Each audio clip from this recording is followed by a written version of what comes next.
on vous a préparé un dossier pour ces fêtes de fin d'année. The Big Dossier. Oui, oui, c'est vrai. Bah, c'est bientôt Papa Noël, hein, donc je veux dire, hein, Papa Noël. Ah bah là, il va te descendre du ciel. Hein, qu'est-ce que tu nous as ramené comme jouet, hein? Donc, je voulais juste, avant qu'on commence, te poser une petite question. Oui. Juste, est-ce que tu te souviens, parce que je me suis posé la question, donc je me permets de te poser la question, est-ce que tu te souviens déjà où tu étais et ce que tu faisais, genre 29 et 30 novembre 99? C'est une colle, hein, mais bon. Oh là là. Tu m'aurais dit oui. Le 11 septembre 2001, je t'aurais dit oui, je savais. D'accord. Oui, on remarque, oui, oui. idem. Non, là, je dois dire que je sais pas. Bah écoute, on peut peut-être demander à quelqu'un qui sait. Ah bah oui. Hein? Qu'est-ce qui s'est passé? Le 29 et le 30 novembre 99. Absolument. Voilà. Bah on va demander à Claude Sérillon. Claude Sérillon. Allez, Claude Sérillon. Ça fait longtemps que nous ne l'avons pas vu sur les écrans, Claude. Allez, Claude.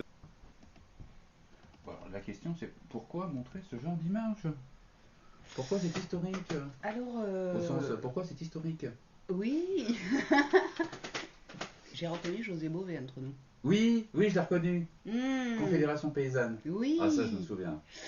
Et à ce moment-là, José Bové, il faisait partie d'une ONG, donc une organisation non gouvernementale, qui était allée effectivement à Seattle dénoncer la libéralisation des échanges par l'OMC, parce que c'est ce qui devait se passer finalement. Oui, ils ont bien perturbé la réunion, qui n'a pas eu lieu, qui a eu lieu, enfin ils ont bien perturbé cette réunion.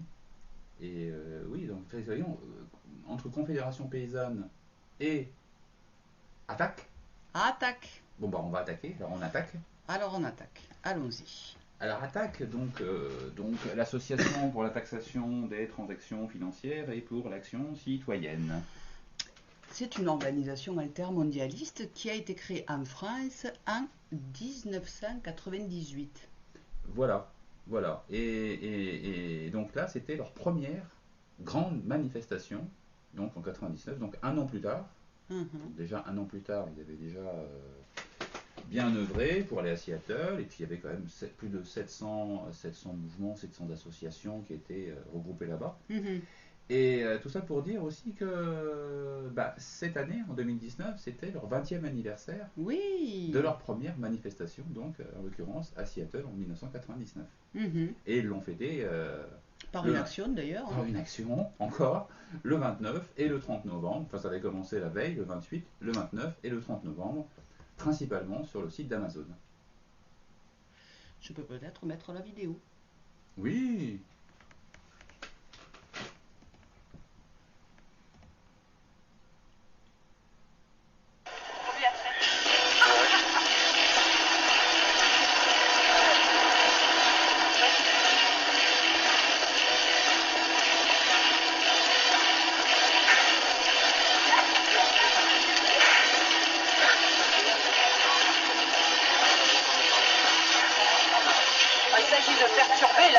d'Amazon. On a des dizaines d'actions comme ça prévues en France dans des sites d'Amazon. Pourquoi? Parce qu'on considère que le monde d'Amazon, nous n'en voulons pas. C'est l'inverse de la transition écologique et sociale. Et c'est ce que nous venons dire aujourd'hui. Et nous venons surtout non pas culpabiliser les consommateurs ou les salariés d'Amazon, mais pointer la responsabilité des États, des élus complaisants qui déroulent le tapis rouge à l'image de Bruno Le Maire qui dit bienvenue en France à Amazon et qui leur offre des conditions absolument déloyales quand on compare aux petits commerces, aux librairies, etc. Le modèle d'Amazon, social, économique, fiscal, environnemental n'est pas viable. Une entreprise comme Amazon a des émissions de gaz à effet de serre qui valent celles d'un pays, qui sont comparables à celles d'un pays. Notre monde n'en peut plus. Le système qu'on nous impose est arrive à bout de souffle. Les différents mouvements qui ont lieu ces derniers mois l'ont exprimé. On est là, on est là, contre Amazon et son monde, nous on est là. Contre Amazon. Et c'est drôle, on fait quoi? On a besoin plus que jamais de ces actions de désobéissance civile contre l'irresponsabilité de grandes entreprises multinationales, à l'image d'Amazon, qui est le symbole de l'irresponsabilité en matière fiscale, en matière environnementale, en matière sociale, et le symbole de l'impunité dont jouissent aujourd'hui les multinationales qui détruisent à la fois la planète, mais aussi le service public en ne payant pas leur juste part d'impôts. Pour lutter l'enfer social, pour le paradis fiscal, non, le monde d'Amazon, nous, on n'en veut pas. Amazon, on reviendra, nous ne nous arrêterons certainement pas là, ça n'est qu'un début face à ce monde d'Amazon que nous rejetons complètement. Ne serait-ce point Manon Aubry? Si, c'était c'était bien Marion Aubry de la France Insoumise. Oui, la petite Manon. Tout à fait. Oui, la petite Manon. C'est assez marrant comme des partis politiques rejoignent les ONG, tu as vu? Oui. Bon, en l'occurrence, la France Insoumise, ce ne serait pas la première fois. Oui, Hein. c'est vrai. Alors, concernant Attac, on peut peut-être voir un petit peu, on va parler de l'historique. Enfin, de Oui, quand est-ce que t'as alors, été- mais comment a-t-elle été Je voulais créée? faire juste Oui. une petite incise entre Mhm. 99 et 2019. Mhm. Entre 99 et 2019, donc à l'espace de 20 ans, finalement, s'est vu rajouter la question sociale et environnementale, qui n'était pas dans le discours de 99, puisqu'on était juste sur la libéralisation des échanges. Oui. À part quelques slogans comme Earth First. Earth First, oui, qui est une ONG créée en 80 aux États-Unis, Oui. en Californie. Oui, et elle, en fait, elle vient directement donc du rapport Meadows, en fait. Hein. Ah, celle-là aussi. Ouais, celle-là aussi. Ah, Elle d'accord. avait été évoquée, il me semble bien, aussi avec Extinction Rebellion, à un moment donné. Exact, Voilà. parce qu'elle fait partie effectivement des ONG qui sont à la base de la création d'Extinction Rebellion. Voilà. Tout à fait. Donc, nous partons sur la page Wikipédia d'Attac. Oui, donc, partons, là, c'est le Wikipédia, en fait, oui, ça, c'est le niveau 0, hein, c'est la base Oui, de la base. voilà. On C'est- commence par ça et puis on creuse. Voilà. C'est voir s'il y a des choses à glaner. Bon, en l'occurrence, quand c'est quelque chose comme là, bon, on va glaner un petit peu, et puis après, par contre, on va approfondir. Mais bon, Wikipédia, c'est un peu la base. Alors, qu'est-ce qu'il y a à glaner? Ah, d'accord, ah, tiens, intéressant. Et puis on y va. Qu'est-ce qu'il peut y avoir d'intéressant? Alors, là, qu'est-ce qu'il y a peu d'intéressant? au niveau des membres fondateurs, donc lors de la création, en tout cas de l'association en 98, alors il faut savoir que toutes ces ONG se mettent sous le modèle associatif de la loi 1901, parce que c'est sacrément confortable au niveau de la fiscalité tout de même. C'est clair. Et les comptes, la comptabilité étant un petit peu allégée, quoi. Oui, que ce soit en France et aux États-Unis. Voilà. Alors, dans les associations membres fondateurs, nous retrouvons Oxfam France, Oui. les Amis de la Terre, Survie, dont nous avions parlé dans une précédente vidéo sur William Bourdon. Oui. D'ailleurs, on l'avait évoqué dans le sens où on avait relevé que William Bourdon avait été, comment dirais-je, aidé entre guillemets par M. Verschave, qui était le président à l'époque tout de à Survie. fait. Et donc c'est à la suite de ça que il a vu l'opportunité, parce que Survie date de 84. Oui, c'est une assez Oui. ancienne ONG. Oui. Ah oui, c'est vrai. Et effectivement, en creusant, bon là on va pas le faire parce que c'est pas le sujet, mais effectivement on a pu voir, ne serait-ce que publier ce que vous payez, lié directement à Soros. Financé par Soros. Financé par Ils Soros, sont en et lien ça avec date, eux. publier ce que vous payez date de 2003. D'accord. Et donc, dans les personnalités, nous avons José Bové, que nous avons vu dans la vidéo de 99. Voilà. Suzanne Georges. Oui, Suzanne Georges, rien à voir avec l'actrice comédienne d'origine anglaise. Non, Non, du tout. parce qu'il y a un S, je crois, à Georges. Puis quand on voit la photo, non, c'est pas la même personne. C'est pas la même personne. Non, c'est pas la même personne. Mais Suzanne Georges, effectivement, personnage intéressant. Donc on peut peut-être voir, parce que au niveau organisation, c'est tout ce qu'il y avait. Bon, on reviendra. Ah oui, puis les Amis de la Terre. Il y a les syndicats aussi. Donc Confédération paysanne de José Bové. Ouais, le syndicat de la magistrature. Enfin, ça c'est le SNIUPP, c'est assez intéressant, je trouve. C'est quand même une tendance gauche, quoi. Ouais. Et les Amis de la Terre, donc une très très ancienne, pareil, fondation, puisqu'elle date de 69. Là, on pourra dire des choses très intéressantes sur les Amis de la Terre. Absolument. Oh là là. Mais en tout cas, déjà, au niveau fondation qui ont aidé à la création d'Attac, Oxfam, les Amis de la Terre, survie. Déjà, c'est intéressant. C'est quand même pas mal. Et puis donc Suzanne Georges. Alors, surfons sur la fiche Wikipédia de Suzanne Georges.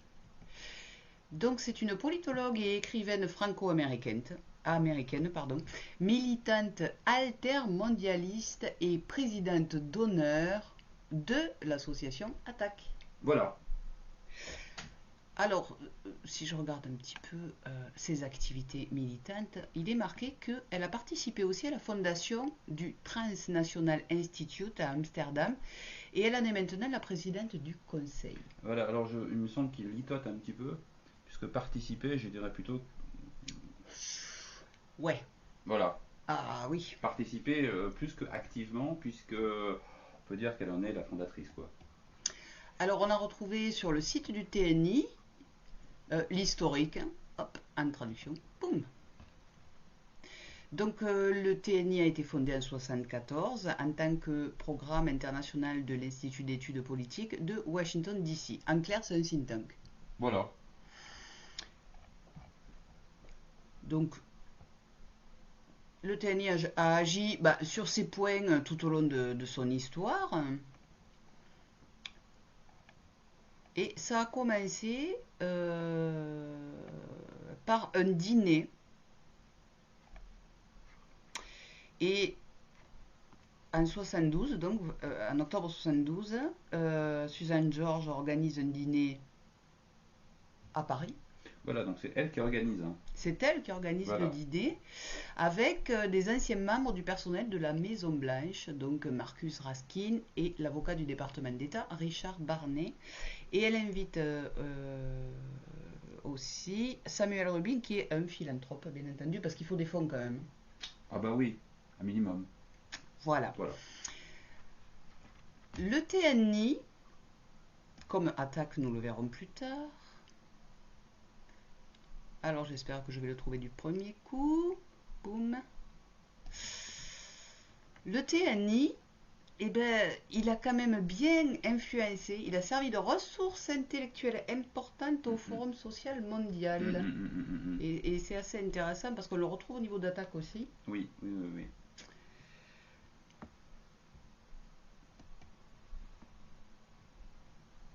Donc nous revenons sur ATTAC et ses relations avec les puissances globalistes. Oui. Bah là, il montre un petit peu l'historique avec le monde diplomatique notamment. Enfin, ceux qui ont aidé donc à la formation, à la création donc, de ATTAC. Et effectivement, donc le sponsor principal du Forum social mondial. Voilà. Donc, parmi les bailleurs de fonds, nous trouvons le monde diplomatique, puisque c'est parti d'un journaliste qui a trouvé l'intérêt de créer ATTAC. Donc, le monde diplomatique qui a des parts dans le groupe de médias espagnols Prisa et Lagardère. Et en 2003, le même gouvernement français a financé ATTAC. ATTAC, ami du monde diplomatique, plus qu'ami, disons, est le sponsor principal du Forum social mondial qui, depuis sa création en 2001, a reçu le soutien financier de la Fondation Ford, qui est intimement liée quand même à la CIA. Oui, c'est vrai que la Fondation Ford, on la retrouve beaucoup. Oui. Transnational Institute. Là, pour le coup, ils ont été appelés quand même sur le même forum social pour servir de ressources intellectuelles en tant que think tank. Donc ils ont une part active quand même là-dedans. Surtout que Suzanne Georges, on va encore la retrouver encore dans une autre ONG, un peu plus tard. Donc, à mon sens, Suzanne Georges et Transnational Institute. Tu dirais qu'ils agissent pour les intérêts américains? Oui. D'accord. Bon. Oui. C'est vrai qu'ils sont quand même intimement liés à la Ford Foundation. Suzanne Georges, membre et présidente du conseil du TNI, donc de l'Institut transnational. Et là, il nous précise, donc ces journalistes, que c'est financé entre autres par l'Open Society Institute de George Soros. Oui.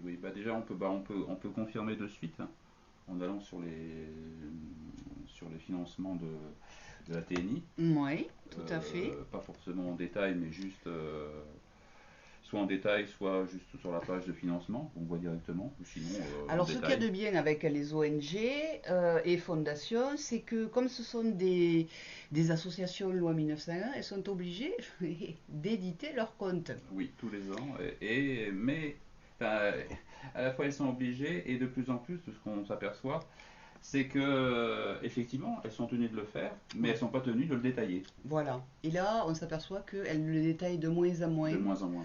C'est notifié dans les comptes comme sur une ligne, en fait, donation privée, et puis il n'y a pas le détail des fondations qui financent, Ouais. quoi.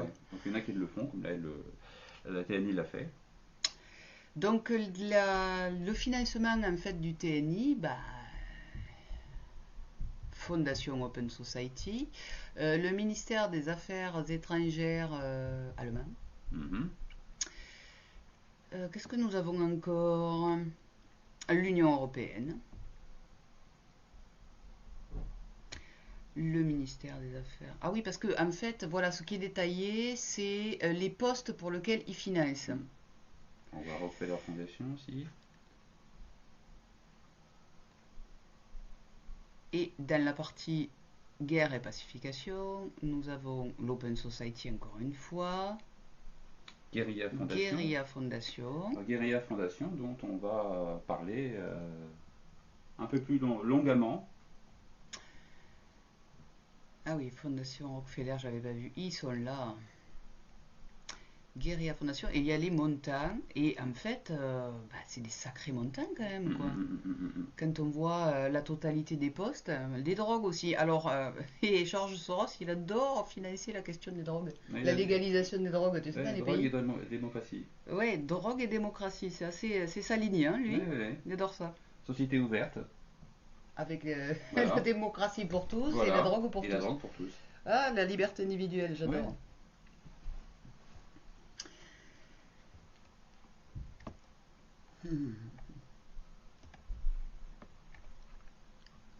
Dans les partenaires d'attaque, Oui. Ah, bah dans le partenaire d'attaque. il y a à dire aussi. Il y a à dire aussi, oui. Notamment, une ONG qui est assez intéressante parce que bah, les financements sont assez intéressants aussi. C'est la Tax Justice Network. Monsieur John Christensen. Et là, effectivement, c'est bah, comment dirais-je, il n'y a pas besoin de chercher en fait, parce que c'est directement dans les financements qu'on s'aperçoit qu'il y a à la fois la Ford Foundation. Alors, je rappelle la vision un peu plus large des financements. Donc, la Commission européenne, alors c'est un plan établi sur 4 ans au niveau des financements. Nous avons la NORAD, qui est une agence pour le développement et la coopération norvégienne. On retrouve la Ford Foundation. Oui, ils sont partout. Alors ça dépend des fondations. Parfois c'est sur 48 mois, parfois c'est sur 36 mois, parfois c'est sur 7 mois, 12 mois, 30 mois, 12 mois et 18 mois. Alors la Ford Foundation quand même, ils financent sur 48 mois à hauteur de 2 millions de dollars. C'est énorme. Au niveau des montagnes, c'est énorme, quoi. Et là, une petite nouvelle, puisqu'elle ne figure pas dans les précédents rapports, en fait, c'est l'Open Society. L'Open Society qui finance son arrivée. Ah ouais, à partir du mois dernier. Du 1er novembre 2019. Ouais, depuis le mois dernier, ça y est, elle finance jusqu'en 2021. Voilà, sur 18 mois, 180 000 dollars. Ce qui est pas mal, quand même. Oui. Donc pour l'instant, elle ne figure pas dans le rapport 2018, parce que ça ne commence qu'en 2019. Oui, tout à fait. Mais voilà, donc une nouvelle fois, Open Society, alors c'est très intéressant avec cette ONG, donc Tax Justice Network, avec M. John Christensen, c'est qu'ils ont fait au moins un documentaire en 2017, qui s'appelle La Toile d'araignée, que nous avons visionné. Et en fait, c'est un documentaire qui se voudrait un documentaire qui dénonce les malversations, comment dirais-je, les trusts, hein, je crois. Ouais, les trusts, détournement de fonds, blanchiment d'argent, paradis fiscaux. Et donc en regardant ce documentaire, indépendamment de tout ce qu'on a pu trouver, on peut croire que M. John Christensen ainsi que son ONG dénoncent vraiment les aspects financiers au Royaume-Uni. Mais quand on regarde de l'autre côté du miroir, on s'aperçoit que c'est financé par la Ford Foundation qui est voilà. liée à la CIA. Voilà. Et maintenant l'Open Society. Comment dire, y aurait-il un parti pris des États-Unis là? Oui, parti pris des États-Unis, et puis en même temps, ça m'a fait écho avec Noami Klein, avec la stratégie du choc, tout à fait, sortie en 2007, et que revoir Noami Klein à côté de Greta Thunberg, à côté de... Ah oui, à l'ONU dernièrement, oui. Oui. Donc à un moment donné, c'est, oula, est-ce que quelque part, John Christensen pourrait se faire passer pour un lanceur d'alerte. Absolument. Comme Naomi Klein aurait pu se faire passer pour un lanceur d'alerte. Comme beaucoup d'autres lanceurs d'alerte, sachant que, en référence avec ce qu'on a pu partager sur William Bourdon et le fameux salon des livres de l'alerte, où effectivement on s'apercevait que c'était financé par les Amis de la Terre, par Transparency International, Anticorps, Sherpa, et donc attention à ce qui pourrait être vu comme des lanceurs d'alerte. Tu voudrais dire qu'en fait, il y a une fabrication des lanceurs d'alerte par certaines ONG, certains intérêts en tout cas. Ça avait déjà été remonté en 2016. Ouais. Que effectivement, notamment Sherpa, notamment Transparency et surtout Transparency International, en fait met en avant des pseudo opposants et ce qu'on appelle l'opposition contrôlée. Ouais. Donc voilà, ça c'est pour donc le partenaire, le partenaire principal. Et quand on sait que d'un côté il y a effectivement l'aspect financier, mais il y a aussi l'aspect partenariat. L'aspect partenariat qui est surtout basé sur l'idéologie finalement. Oui, et puis la question c'est pourquoi sont-ils partenaires? Qu'est-ce qu'ils dénoncent réellement? Et pourquoi est-ce qu'ils se sont mis ensemble finalement, comme un couple? Pourquoi se mettre ensemble? C'est bien qu'ils ont des intérêts communs à un moment donné. Qu'ils soient financiers, qu'ils soient idéologiques, il y a des intérêts communs. On ne peut pas avoir un partenariat sans qu'il y ait des intérêts communs. C'est pas possible. Donc là j'ai l'impression, en fait, en voyant ça, en me remémorant ce dont tu parles, ce fameux documentaire, La toile d'araignée, plus les financements, mais je me dis, mais ces ONG, en fait, quelque part, elles vont contre les nations. Tu vois? Oui. Alors qu'elles se disent œuvrer pour les sociétés civiles. Mais comme pour les lanceurs d'alerte. Quelque part. Comme pour les lanceurs d'alerte, comme pour tous les documentaires, enfin pas tous les documentaires, mais quand même à un moment donné de voir par qui il est financé ce documentaire. Oui, c'est très important. Qui finance? J'invite en tout cas tous ceux qui nous écoutent, ce documentaire il est disponible sur YouTube. Il est très intéressant. Très intéressant.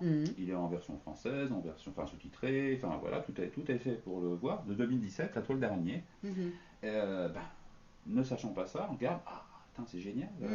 Ah oui, ça fait vraiment crédible. Ouais, il remet en question paradis fiscaux. Puis il explique le fonctionnement de la City, qui est un État dans l'État. Donc déjà, ça fait un peu opaque, tu vois. Et puis tout ce qui est dénonciation paraît crédible. Oui, c'est vrai. Dès que quelqu'un dénonce quelque chose ou vraiment une organisation, tout de suite c'est crédible parce qu'il dénonce quelque chose.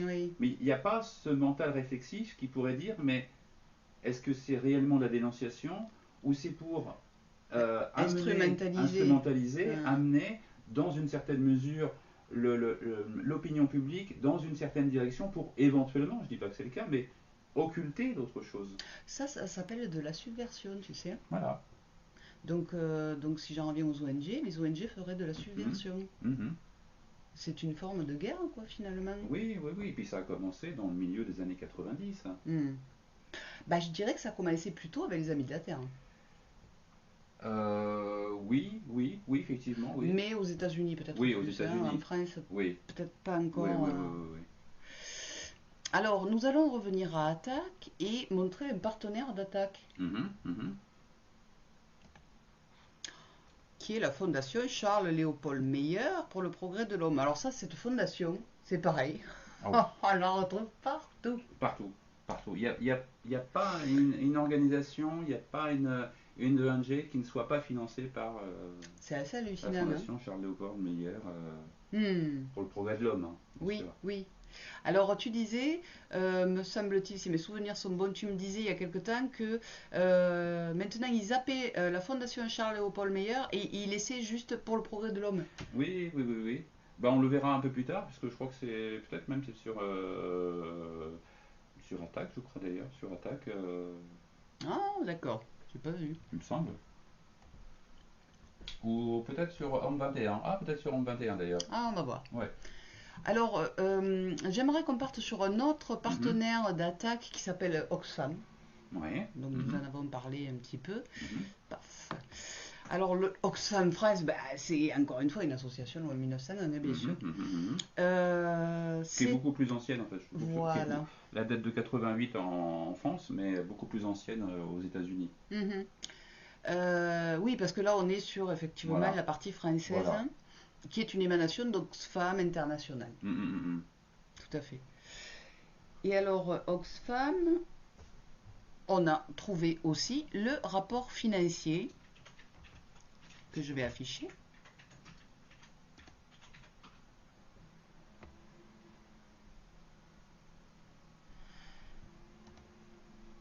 Alors, c'est le rapport d'Oxfam américain Mhm.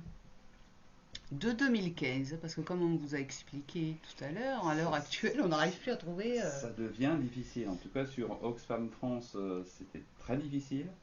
Ils n'ont pas détaillé. Ils n'ont pas détaillé. Et il y a éventuellement aussi Oxfam Grande-Bretagne où c'est accessible. Mais effectivement, on a pu remonter que, enfin en tout cas au niveau du détail, Mhm. pour 2015. Alors là, ben, on retrouve encore une fois la Ford Foundation, dis donc. Mhm. Euh, alors, les donneurs égale ou au-delà de 5 millions de dollars. Mhm. Et c'est quand même énorme, là. La Fondation Gates aussi. Mhm. Oui, Bill et Melinda Gates. Ouais. La Rockefeller Foundation. Mhm. Alors, on peut dire que eux, Oxfam International, ils brassent énormément d'argent. Ouais.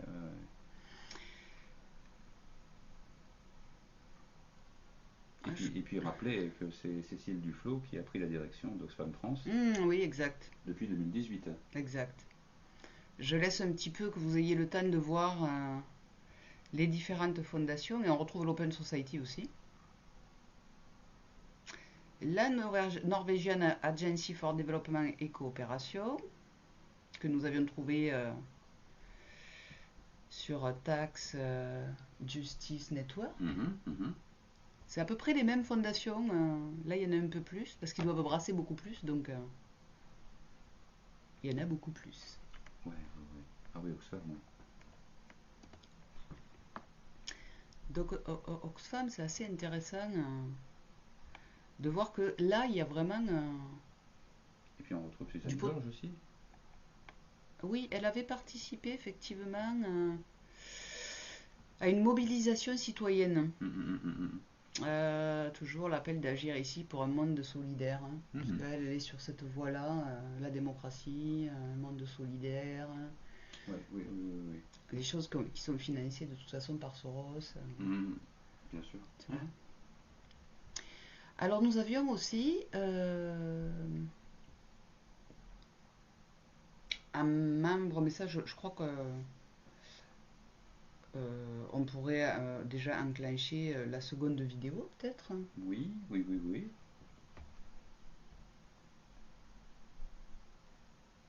Donc là,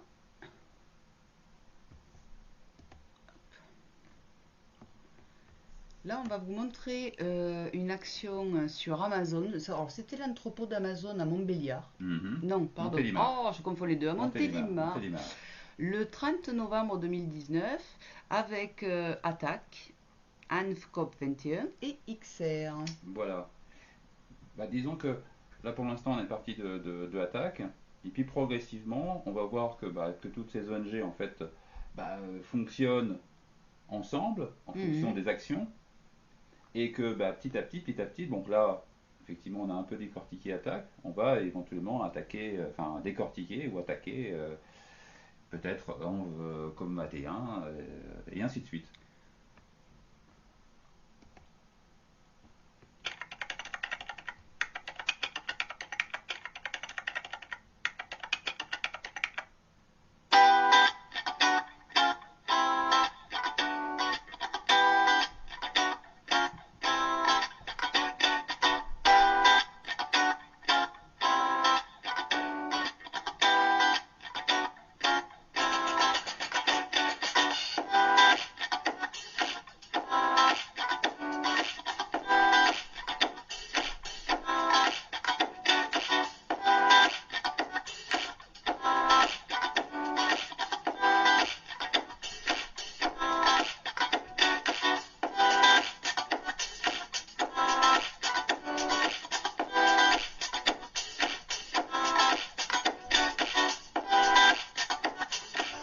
Au contraire qu'il est urgent que l'État français et les États d'une manière générale imposent des régulations multinationales. Arrête de laisser faire des multinationales comme Amazon en toute impunité fiscale, sociale et environnementale. Et notamment, on est venu porter une revendication, parce qu'on en a développé un certain nombre dans le rapport pour qu'Amazon paye sa juste part d'impôts, traite ses salariés de manière correcte et arrête de détruire la planète. Mais on a une revendication qu'on voudrait mettre en avant aujourd'hui, c'est qu'il est urgent que l'État prenne des mesures pour arrêter la construction de nouveaux entrepôts d'Amazon.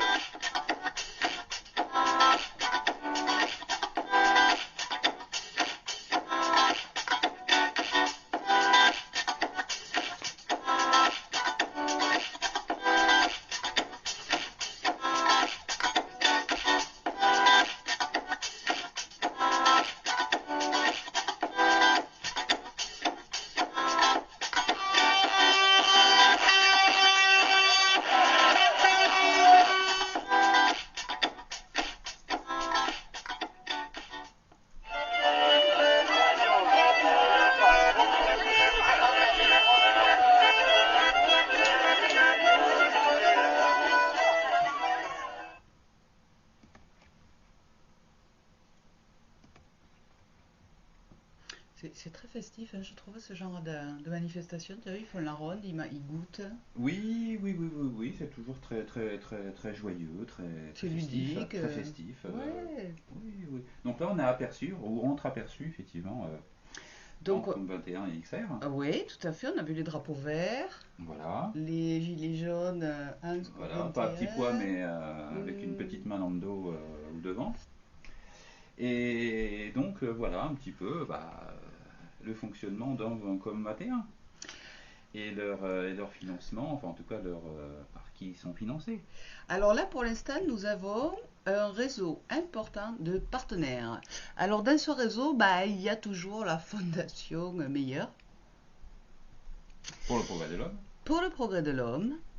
Greenpeace. Aussi. Les Amis de la Terre. Encore eux. Alternativa. Plus 350.org. Alors bon, non-violence. Oui, ça c'est... Oui, 21, oui. Alternativa, c'est un petit peu normal, puisque comme 21 émane d'eux. Oui, voilà. Voilà. Donc forcément, ils sont liés, quoi. Ils sont très liés. Et en fait, en comme 21, c'est un peu la force, c'est la résistance, en fait, vraiment sur le terrain. Oui. C'est vrai qu'ils mènent toujours des actions de soi-disant désobéissance civile. Sauf que j'ai étudié la désobéissance civile avec les écrits d'Arendt, par exemple. Oui. C'est pas ça qu'ils font, en fait. Pas vraiment.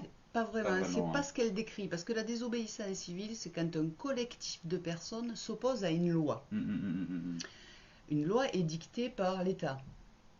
Là, on n'est pas dans ce cas de figure, hein, puisqu'ils font des blocages là d'entrepôts, par exemple. Là, on est dans le cas de figure d'un collectif qui fait un blocage, et c'est de la résistance passive. Oui.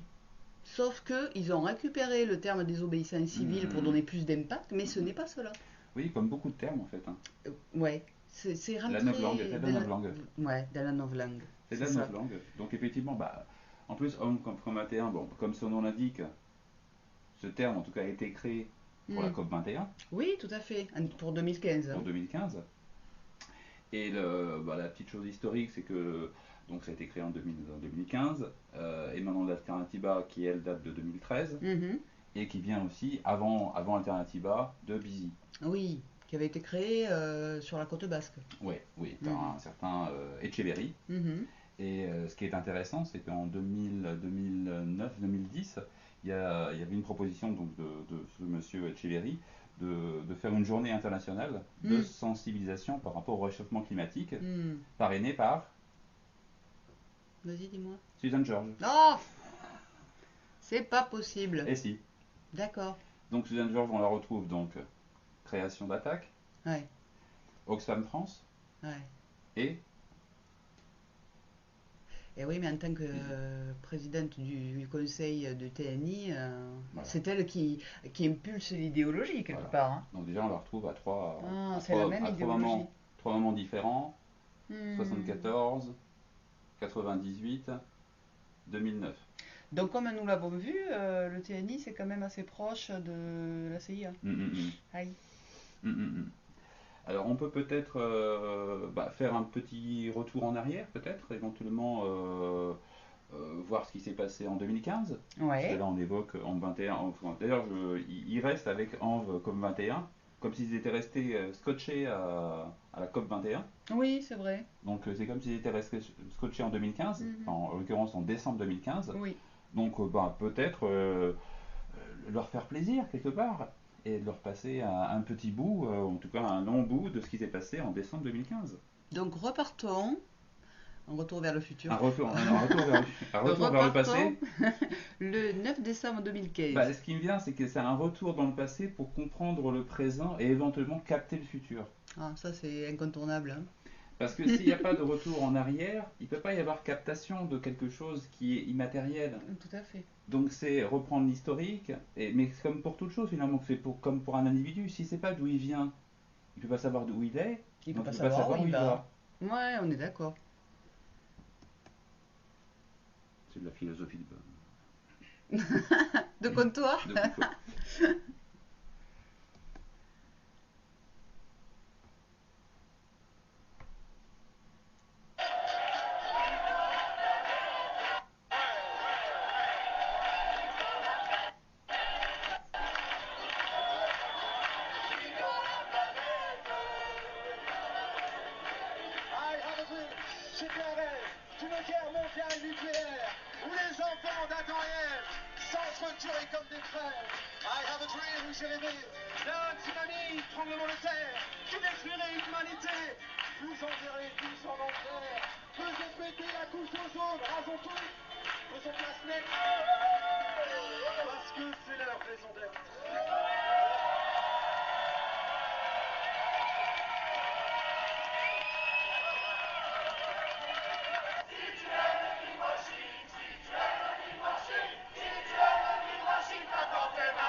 De la crise climatique exposent leurs solutions pour le climat.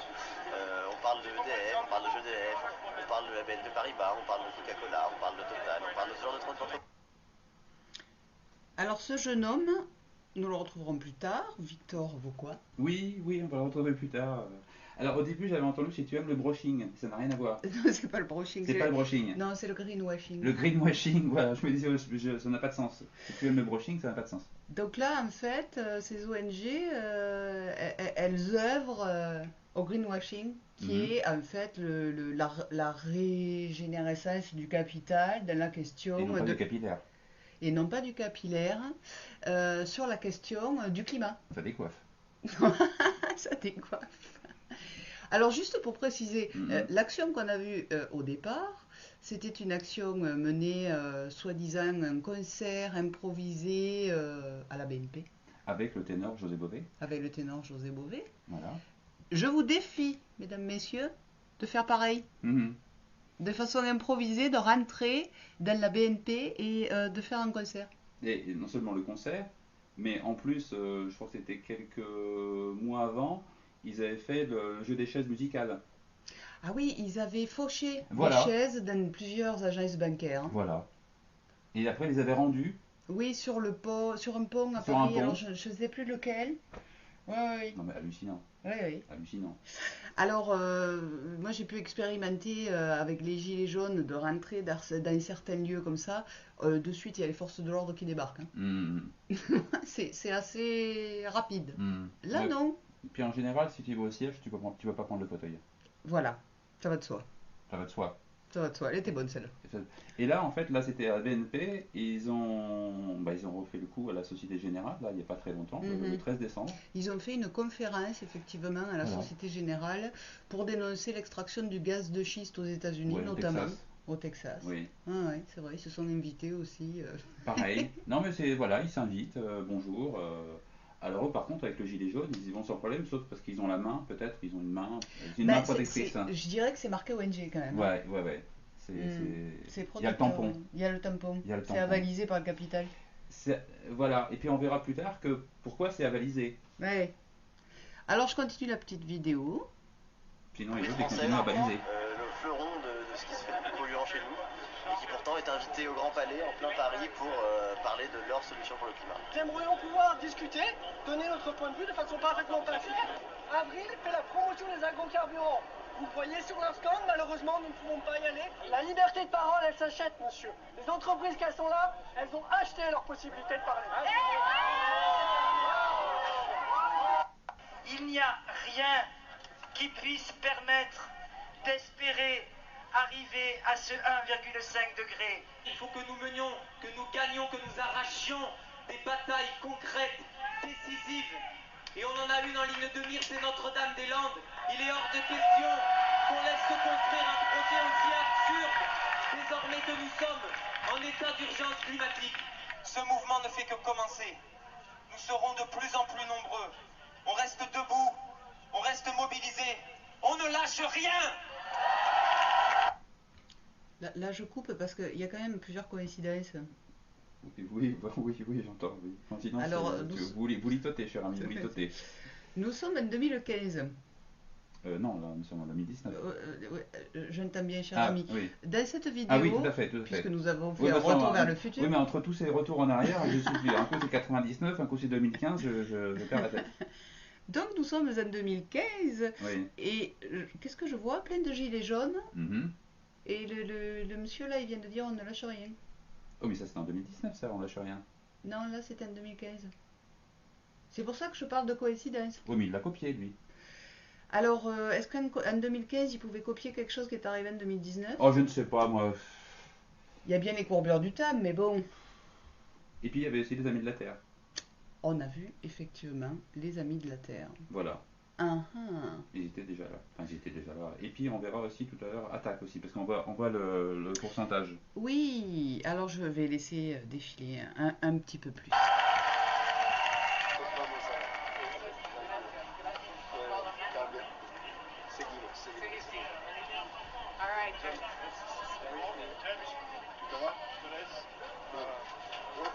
À bientôt, et tu termines ça. Good job, super.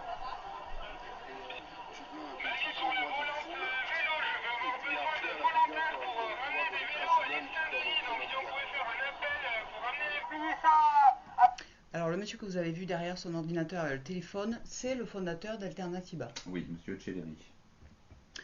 Alors je vais avancer Et de Busy aussi, bien sûr. Parce qu'il est vraiment... Ah oui, pardon. Voilà, c'est... Je vais avancer un tout petit peu. Voilà, un tout petit peu en arrière. Pour arriver à... Voilà, on y est presque. Arriver à la COP 21. À la COP 21, et vous allez voir, ça c'est intéressant. Oh là là. Oh là là.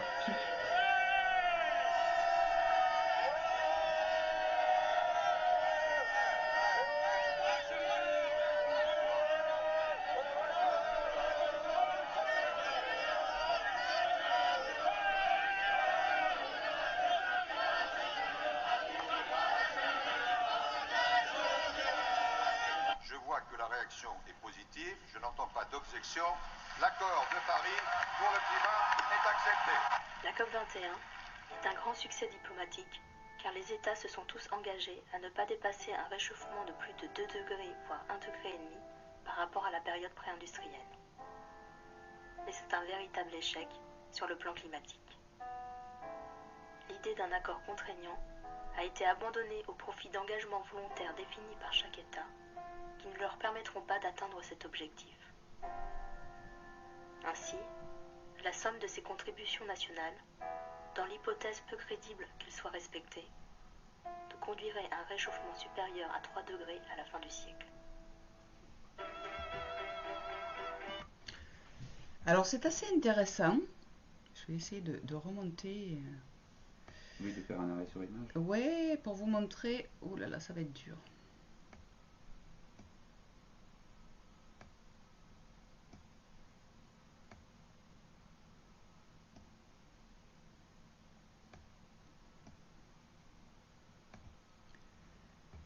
Je vais faire des arrêts sur image pour vous montrer les différents participants. Je n'entends pas d'objection.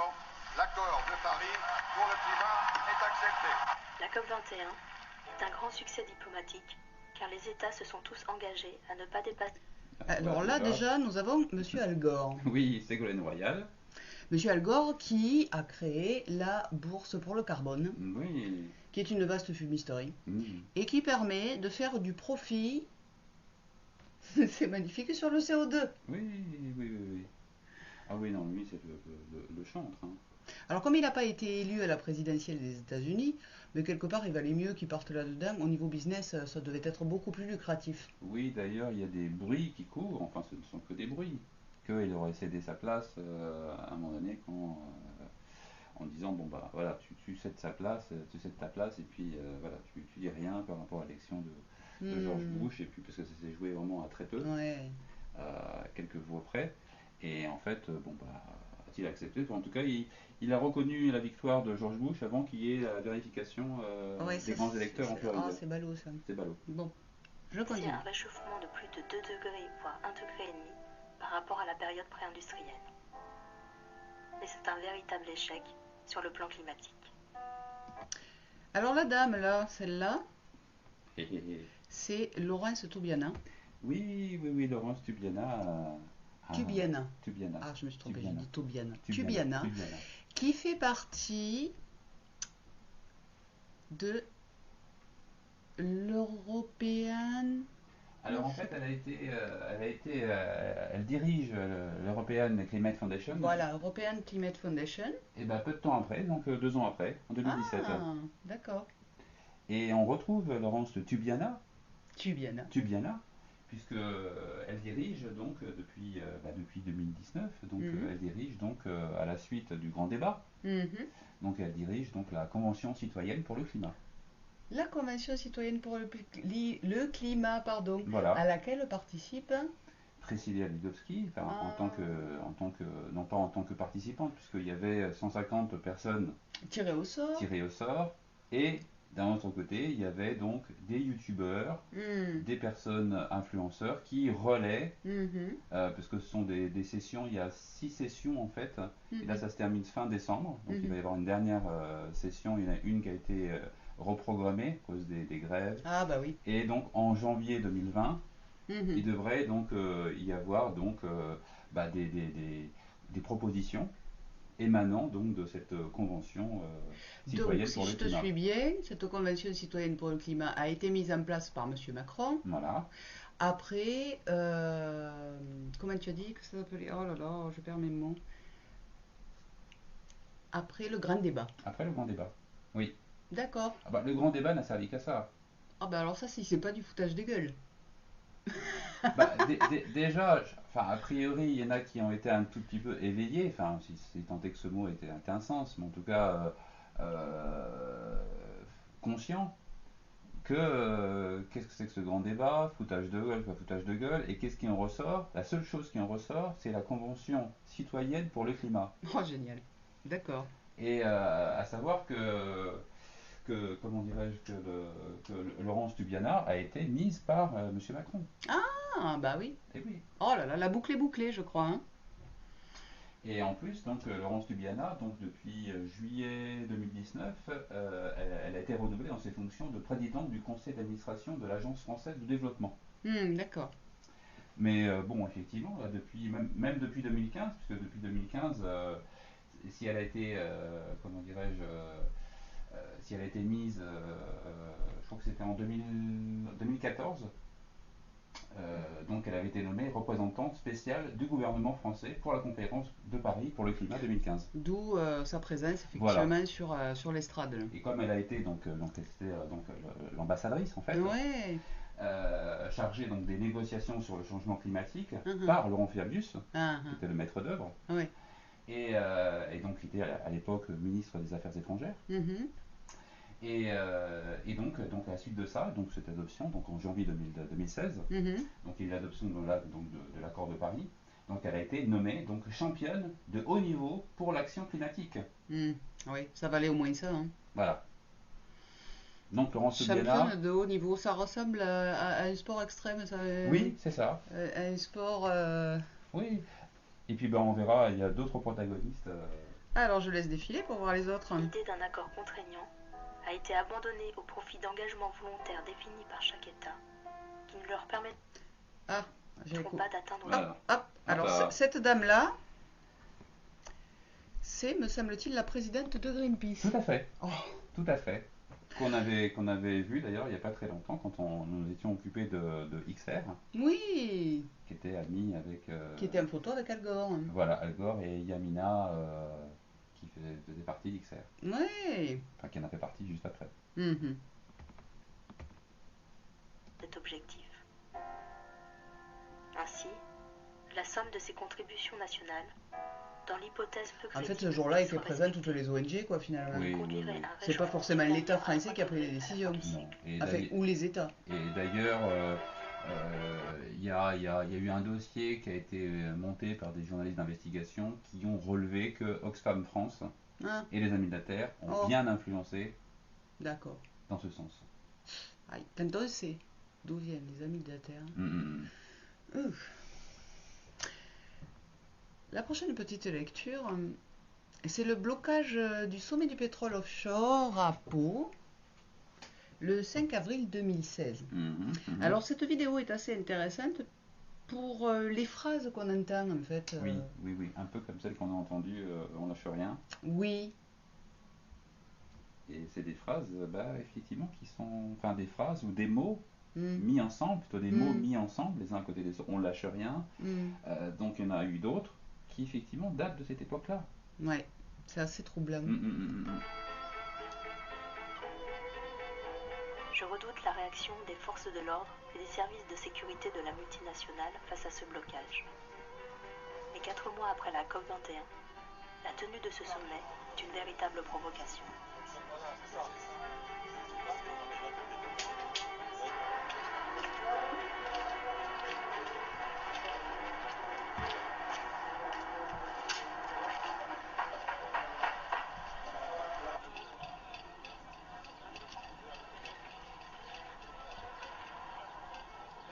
Il y a beaucoup d'incertitudes. Au niveau tactique, on ne sait pas du tout comment ça va se passer, on ne connaît pas le dispositif qu'ils vont mettre en place. Eux, ils ne savent pas exactement ce qu'on va faire non plus. Donc, il va y avoir beaucoup d'adaptations sur place, beaucoup d'improvisation. Donc ça, c'est le premier point. Faut attendre demain pour voir comment ça va se passer. Puis ça va évoluer les jours suivants. Nous, au fur et à mesure que ça va se passer, chacun va voir un petit peu les techniques de l'autre et donc il va falloir s'adapter. Venez.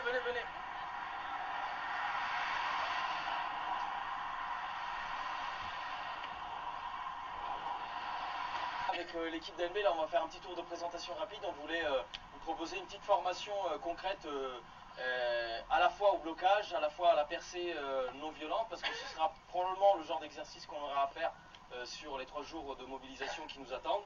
Je commence, Gabriel, la pêche. Yebo, déterminé. Cécile, déterminée. Camille, impatient. Marie, bien. Geoffroy, déter. J'ai déter aussi. Marianne, curieuse. Clémentine, chouette. Régine, assumeuse et déterminée. François, en forme. Judith, motivée. Sophie, contente de ça. Dylan, curieux. Alors là aussi, coïncidence. Dans les termes utilisés, on entend beaucoup de déter, déterminé, motivé. Oui, moi au début je trouve que c'était détergent. Non, c'est plutôt déterminé. Ah, ça veut dire ça. Ouais. Ah d'accord. Ah oui, d'accord. Comme brown washing, c'est pas... Par contre, on peut dire que ce sont des gens déter, ça oui. Enfin, des gens déter. Oui. Déter. Mais pas détergent. Détergent, d'accord. C'est déter... C'est encore une coïncidence sur des termes qu'on retrouve en 2019. 2018, 2019. Et là encore, là, c'était les Amis de la Terre, en fait, qui donnaient... Alors là, c'était Hans COP21 et les Amis de la Terre qui donnaient une formation de, soi-disant, désobéissance civile. Oui, voilà. Donc on va avancer un petit peu. Ouais. Pour essayer d'entendre des phrases... des phrases intéressantes, des phrases clés. Ouais. Hop, écoutez bien.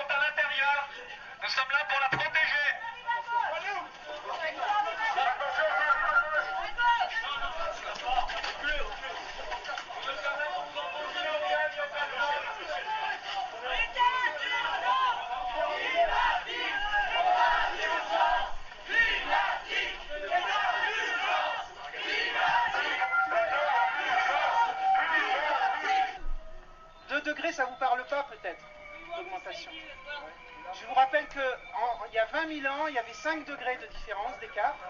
Il y avait 5 degrés de moins, et le niveau de la mer était 120 mètres plus bas. Ça ne vous pose pas de problème, ça. Vous êtes dans un processus qui nous amène vers plus ou 4 ou 5 degrés. Peut-être que vous n'y croyez pas. Peut-être que vous n'y croyez pas. Ou peut-être que vous pensez être à l'abri. Il y a un groupe de 80 copains qui ont tenté une entrée ce matin. Là, écoutez, parce que je ne vais pas répéter 10 fois. Qui ont tenté une entrée ce matin. Ils sont pas tous entrés, mais par contre, ils ont réussi à se caler à l'entrée du palais. Donc ils sont enchaînés. Ça fait presque 1 heure qu'ils tiennent. Et donc là, il faut absolument aller les soutenir. Donc là, on est tous bien concentrés. On va relativement rapidement, mais on court pas.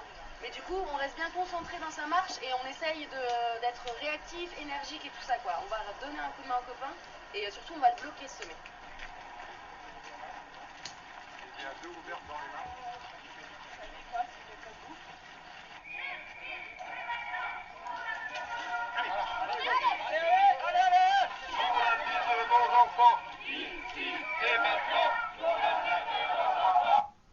Alors de nouveau une marée de gilets jaunes, coïncidence. Oui. Et la phrase c'est pour l'avenir de nos enfants. Oui. Je sais pas, c'était précurseur, non? Je sais pas. Ah, ça doit être ça. C'était précurseur, le gilet jaune, pour l'avenir de nos enfants, c'est ça qu'il disait? Pour l'avenir de nos enfants. Ah ouais, ça, c'est une phrase qu'on entend très souvent en 2019. Ben, c'est vrai qu'on l'a entendu souvent, on fait ça pour vos enfants, on fait ça pour nos enfants. Alors je vais essayer d'aller, d'avancer pour écouter.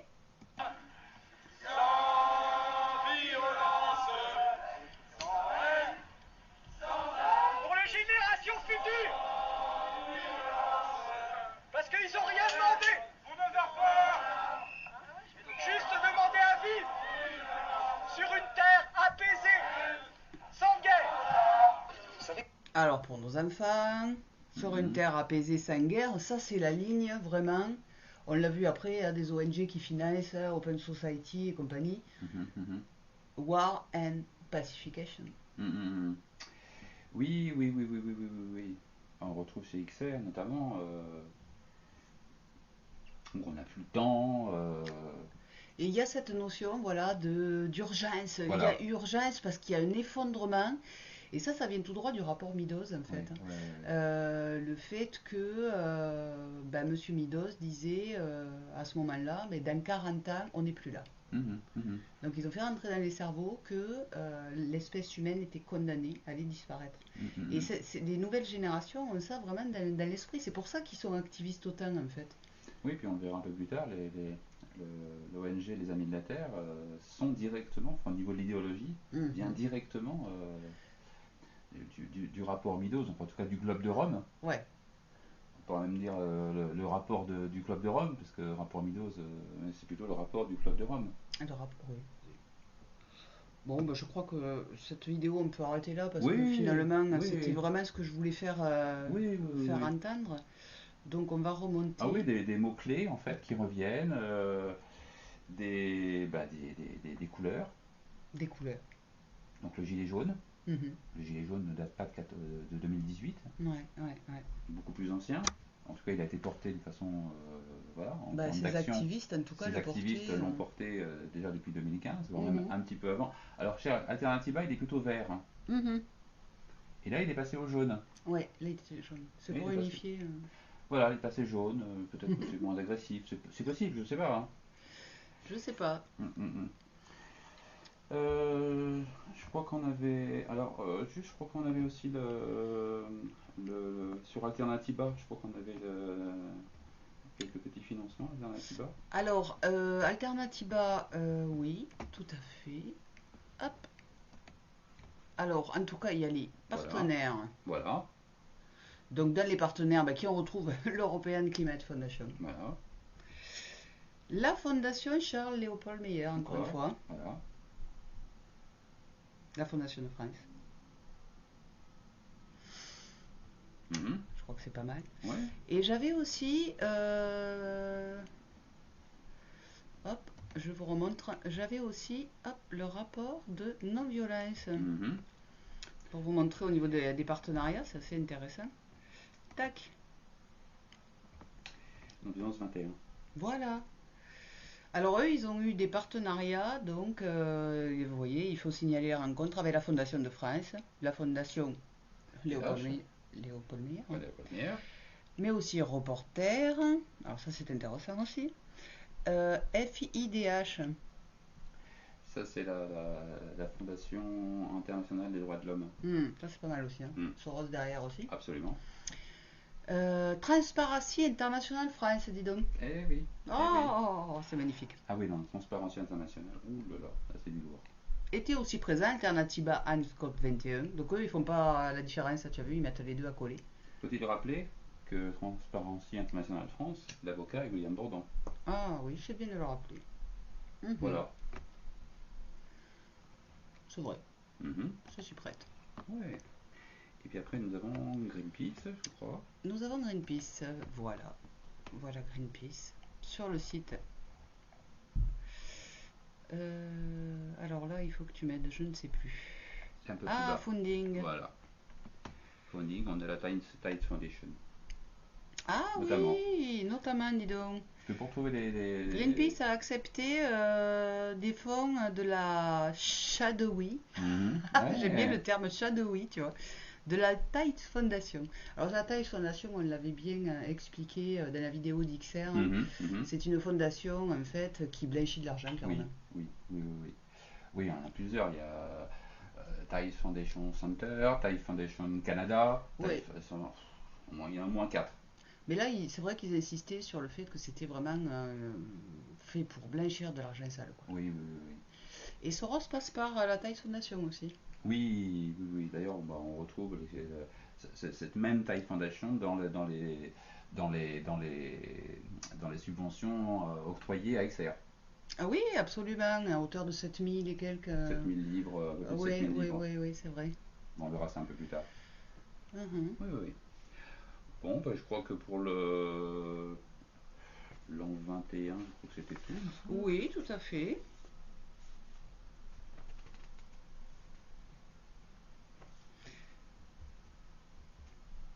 Alors moi j'ai bien envie de parler des Amis de la Terre, parce qu'on les a évoqués plusieurs fois quand même. Oui. Donc il y a une petite vidéo qui est assez intéressante. Alors il va falloir que j'arrive à la caler. On va essayer, hein. Allez. Alors.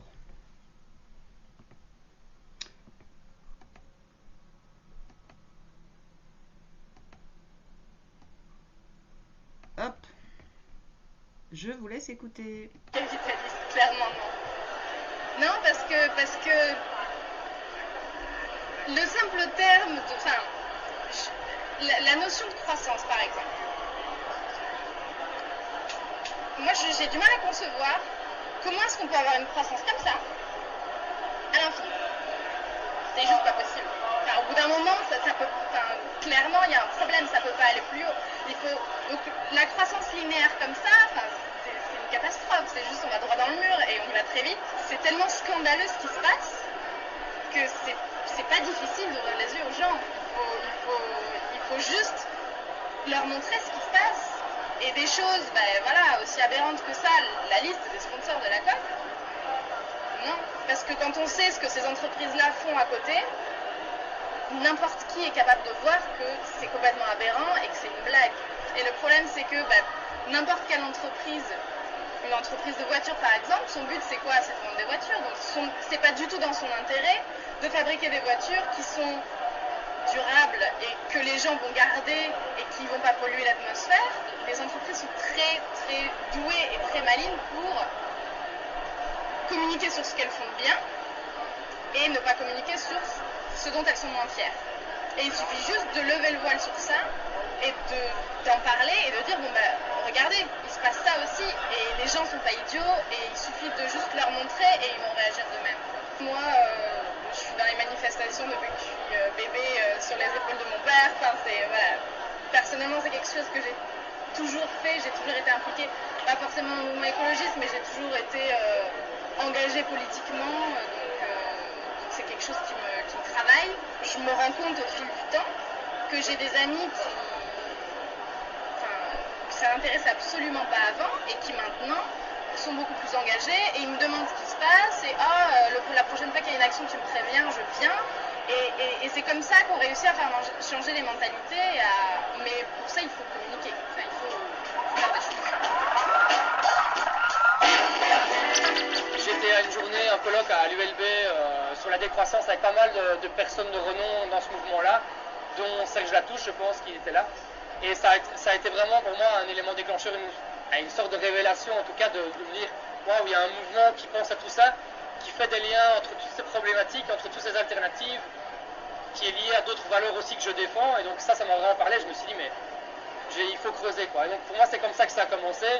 Je me suis dit mon stage dans le cadre de mes études en développement, je ne vais pas le faire pour aller aider les pauvres du Sud, entre guillemets, mais je veux le faire pour agir en Belgique, en tout cas au Nord, pour changer nos systèmes. Donc c'est la campagne qui s'appelle Avec le Sud on perd pas le Nord.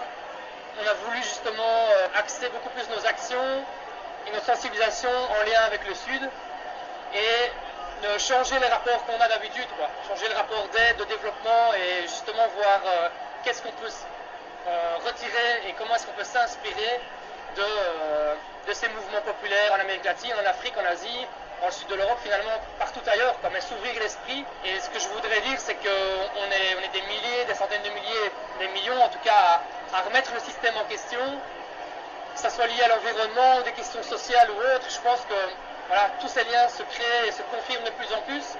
Et donc je crois que c'est riche de se dire, waouh, en Amérique latine ou dans nos quartiers populaires à Bruxelles, finalement, par différents ports d'entrée, on est lié à une sorte de mouvement, d'opposition, de réaction face au système qui ne peut plus continuer comme ça et qui doit changer radicalement.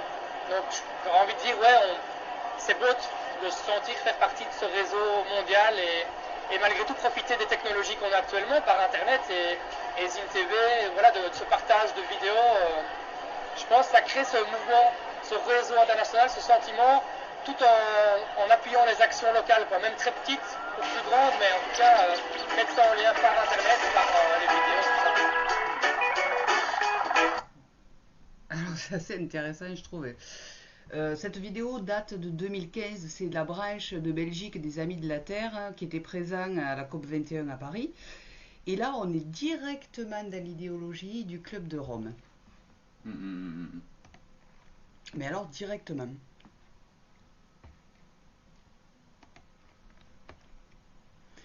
Alors la jeune fille, elle décrit à moitié le livre qui a été produit par le rapport Meadows qui s'appelle Les limites de la croissance, c'est-à-dire que elle dit avec une croissance comme ça linéaire, je vois pas comment on pourrait faire, mais elle oublie de dire dans un monde fini. C'est ça le vrai slogan en fait. Et le jeune homme, il est assez rigolo aussi, donc il parle lui de décroissance puisqu'on va sur un modèle économique basé sur la décroissance. Mais en même temps, il n'est pas opposé aux technologies Internet qui, on le sait, pour le stockage des données, tu sais, les big data, sont très énergivores, quoi. Ah oui, oui, oui. Ça les gêne pas. C'est assez... On l'avait remarqué aussi quand on avait rencontré des militants d'XR. Ouais, c'est vrai. Il y avait des contradictions comme ça, des choses qui les gênaient pas. Oui, non, mais ça passe crème, en fait. Les Amis de la Terre, bon, on a effectivement d'un côté donc les financements, ça on les a, et puis on a l'idéologie. Alors on commence par les financements. On commence par les financements. Donc nous avons des financements publics. Alors, ministère de la Transition écologique et solidaire, on a les montants. L'ADEME. Je vous laisse regarder le reste. UE, c'est Union Européenne. Et puis nous avons les financements privés. Donc ECF à chaque fois, donc c'est l'European Climate Foundation. Alors là, l'European Climate Foundation, alors c'est assez intéressant parce qu'ils ont financé en fait pour la fin des subventions publiques au charbon. Moi, je trouve ça assez incroyable, quoi. Alors, ces ONG militent pour la fin du charbon parce que ça fait partie quelque part des volontés des décideurs, quoi. D'ailleurs, c'est Soros qui avait fait une APA sur le charbon. Oui, pour faire effondrer la valeur. Ouais. C'est vrai. Nous avons de nouveau la fondation Open Society. Voilà, donc Soros. La fondation Charles-Léopold Meyer pour le progrès de l'homme. Voilà. Pas mal. C'est toujours les mêmes. C'est toujours les mêmes. Je vous laisse un peu le temps de regarder. Oui. Alors juste au niveau historique, les Amis de la Terre, ils ont été créés en 69. Ouais. Alors pareil, on vous laisse regarder. Donc par David Brewer, donc en 1970 en France. Et en fait, donc ça vient directement en fait donc du Syria Club. Alors David Bauer avait été exclu apparemment du Syria Club. Oui, mais ça ne lui a pas empêché de créer le Syria Club Foundation. D'accord. Oui, pourquoi pas. Et il y en a un qui est très intéressant, c'est monsieur Aurelio Peccei. Aurelio Peccei, qui est le fondateur du Club de Rome. Oh oui, dis donc. Et ce monsieur occupa un poste de direction chez les Amis de la Terre, bien sûr. Jusqu'à sa mort. Ah, c'est intéressant. Donc on peut dire que les Amis de la Terre et le Club de Rome étaient très liés. Oh plus que liés, là c'est toute l'idéologie en fait, Syria Club. Et d'ailleurs, un tout petit peu plus bas, il y a une interview de lui, en tout cas il répond à une question, et d'ailleurs on va revenir à Earth First. Je sais plus où c'est, voilà. J'ai fondé, donc parce qu'on lui pose la question, donc on lui dit Aurelio Peccei, donc premier président du Club de Rome, auteur du rapport donc malthusien halte à la croissance, des rapports Meadows de 69 à 84, donc il occupa un poste de direction chez les Amis de la Terre. Donc une personnalité qui ne fait nullement tâche à lire Bauer, qui dit donc j'ai fondé les Amis de la Terre pour que le Syria Club paraisse raisonnable. Puis j'ai fondé l'Earth Iceland Institute pour que les Amis de la Terre semblent raisonnables. Maintenant c'est le groupe Earth First, qu'on a évoqué tout à l'heure, qui nous donne un air raisonnable. Ah là là, désormais, nous attendons ce qui pourrait venir faire reparaître Earth First, raisonnable. J'ai envie de dire, c'est peut-être XR. Ah voilà, c'est ce qui me venait aussi. C'est ce qui me venait aussi. C'est-à-dire qu'à un moment donné, c'est... voilà. Donc c'est une ONG pour en cacher une autre, quoi, quelque part. Oui, et puis dans l'intensité. Oui, tout à fait. Il y a une adaptation. Voilà. Au moment actuel. Oui, une intensité qui fait qu'on oublie la première, on passe à la seconde, et surtout en termes, par exemple, faire oublier telle fondation pour accepter l'autre.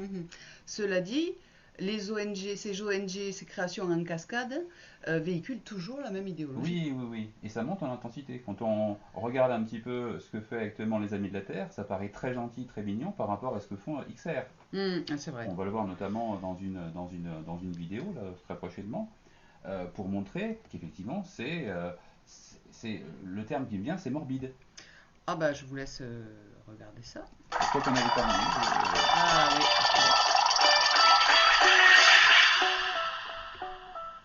Alors voilà XR. Et là on est le 30 novembre. À Rouen. Nous en ce jour funèbre, ce jour où l'homme déclara une guerre sanglante à sa planète et à tous ses habitants. Prions pour toutes nos âmes parties. Prions pour qu'elles reposent en paix. Ce jour funèbre où les multinationales, les gouvernants et les lobbies décidèrent que le profit était plus important que notre planète. Ce jour funèbre où ils nous emmenèrent conduire une guerre contre nos descendants, nos abeilles, notre mer, notre terre, nos cétacés, nos abeilles, nos orang-outans, nos insectes et toutes les espèces connues et inconnues du monde vivant. Une guerre contre nous-mêmes à laquelle nous ne survivrons pas. Cessons dès aujourd'hui cette folie. Faisons la paix avec le vivant. Il est encore temps d'agir ensemble pour arrêter le massacre. Pour les espèces que nous n'avons pas pu sauver. Une minute de silence, s'il vous plaît. Bon, j'arrête là le massacre, mais je crois que vous avez compris l'idée. Oui, on va pas la laisser la minute de silence. C'est vrai que là, en termes d'escalade, je trouve que c'est hyper macabre. Oui, bah, déjà quand on avait vu la cérémonie d'ouverture de la fameuse semaine à Paris, enfin, à la Villette. C'était très morbide, enfin, la cérémonie d'ouverture. Il y avait un cercueil, enfin, là il y a des cercueils de nouveau. Il y avait des animaux, il y avait... C'était très... C'est très New Age, je trouve. Hein. Très New Age, très morbide, très particulier. J'ai l'impression que cette ONG là, XR, fait de l'activisme spiritualiste, tu vois, c'est quelque chose de particulier. C'est de l'astral, c'est lourd. Ouais. C'est très très lourd. Ouais. Et quand on avait croisé les activistes... Oui, à Châtelet. Il y avait certaines personnes qui étaient perdues, quoi, hein, qui étaient ailleurs. Oh, il y avait une jeune fille notamment qui avait l'air barrée complètement.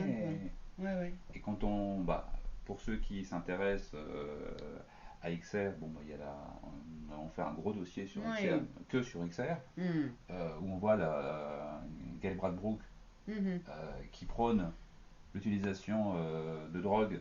Ouais, tout à fait. De champignons et de choses, de produits stupéfiants, hallucinogènes. Voilà. Gail Bradbrook, c'est elle. Voilà. C'est la cofondatrice d'Extinction Rebellion. Avec Roger Allam. Et c'est vrai qu'elle, c'est d'ailleurs pour ça qu'ils sont financés aussi par Soros. Hein. Elle prône vraiment la légalisation des drogues. Oui. Mais de toutes les drogues, quoi. Et visiblement, il travaille aux États-Unis et elle en fait la promotion de la psilocybine. Oui. Qui est une drogue hallucinogène un peu comme le LSD. Quoi. Oui, c'est les mêmes techniques dans les années 60. Oui, on avait rapproché ça à la contre-culture américaine. Woodstock, il y avait... Tout à fait. Il y avait des coïncidences, c'est plus des coïncidences, c'est plus que des synchronicités. À un moment donné, c'est juste, c'est factuel. Contre-culture qui était à l'initiative de l'Institut Tavistock. Oui. Et Salem. Ouais. C'est vrai, pour la musique, pour la partie musicale, la psychédélique. Oui. Voilà, Joan Baez notamment, en tant que ambassadrice des Salem, Californie. Bon, on peut juste regarder un tout petit peu les financements. Alors, pour rappel, parce que la vidéo est disponible. Pour rappel, nous avons le Rockefeller Brothers Fund. Voilà. Donc à hauteur de 20 000 livres. Soros avait au travers, je dirais, de la Tide Foundation pour 7 457 livres. C'est vraiment la somme qu'on avait trouvée. Voilà, exactement. Greenpeace pour 10 000 livres. Des dons anonymes pour 137 000 livres, parce qu'ils font des levées de fonds anonymes sur PayPal aussi. Et il y a le Children Investment Fund Fondation. Pareil, eux, non, très souvent. Ouais, à hauteur de 121 140 livres, c'est quand même pas rien, quoi. Voilà, à peu près. CIFF, on le retrouve très souvent. Et il y a la Clinton Foundation aussi, dis donc. Et en fait, le mot Children n'a rien à voir là-dedans, parce que c'est sur l'environnement. Enfin bon, c'est... Ouais, mais c'est peut-être faire rentrer une idéologie dans la tête des enfants, tu vois. Sans doute. Mais c'est vrai que ça paraît anodin de voir, enfin juste le terme Children, on dit bon bah c'est pour une... Non, c'est vraiment, c'est environnementaliste. Donc bon voilà, donc a priori, enfin sur XR on va pas non plus s'étaler, puisqu'il y a la vidéo qui est disponible. Oui, tout à fait. Alors nous allons parler d'une autre ONG.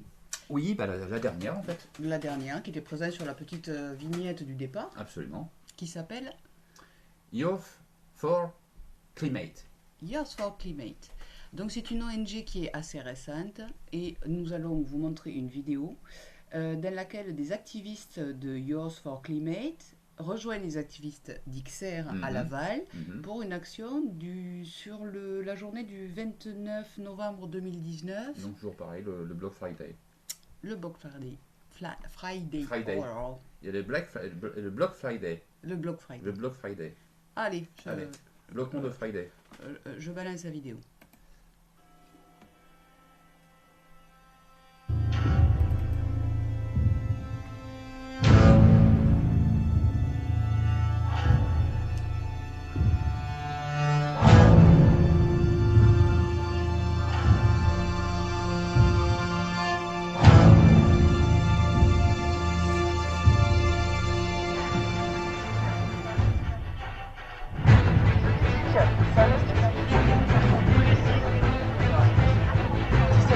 Précise, attention,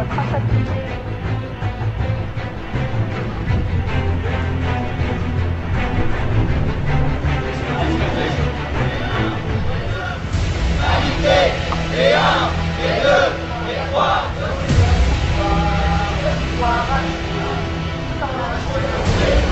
C'est un crime. On a brûlé de nombreux choses.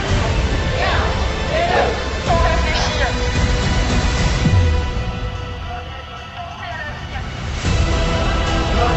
Pensez à l'avenir. Poussez à la consommation pendant que vous faites. Chauffe le climat, on est plus chaud. Des hommes non violents.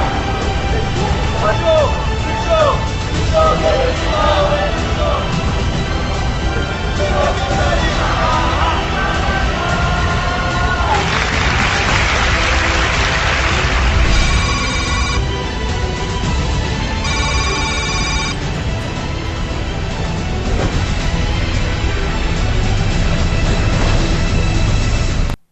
Voilà pour la vidéo. Voilà la jeunesse pour le climat. La jeunesse pour le climat. Donc c'est une ONG qui est très récente. Oui, décembre 2018. Ah oui. Voilà. Suite à l'appel de Greta Thunberg, marche tous les jeudis. Enfin, donc c'est deux activistes d'origine belge, Anna de Wever et Kira Gantois. Oui. Voilà, et donc ça vient donc de Belgique. Et puis ensuite, bah, ça a pris dans d'autres pays, notamment la France. Début les premiers mois de 2019. D'accord. Voilà. Alors c'est vrai que c'est une ONG qui regroupe vraiment un public très jeune. Très jeune. Ouais. Ils ont une moyenne d'âge de 16-17 ans. 16-17 ans. Ils sont très jeunes. Très jeunes. Ils prennent la suite de Greta. Voilà, exactement. Oui, bah, il en faut un peu entre guillemets, je vais dire, pour tous les goûts. Pour tous les âges. Pour tous les âges. Et en fait, différentes formes d'action.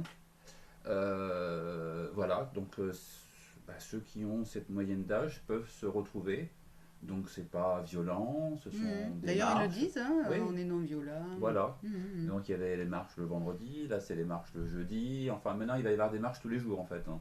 Donc marche donc pareil, donc sensibilisation contre le réchauffement climatique. Voilà, c'est toujours le même idéologie en fait.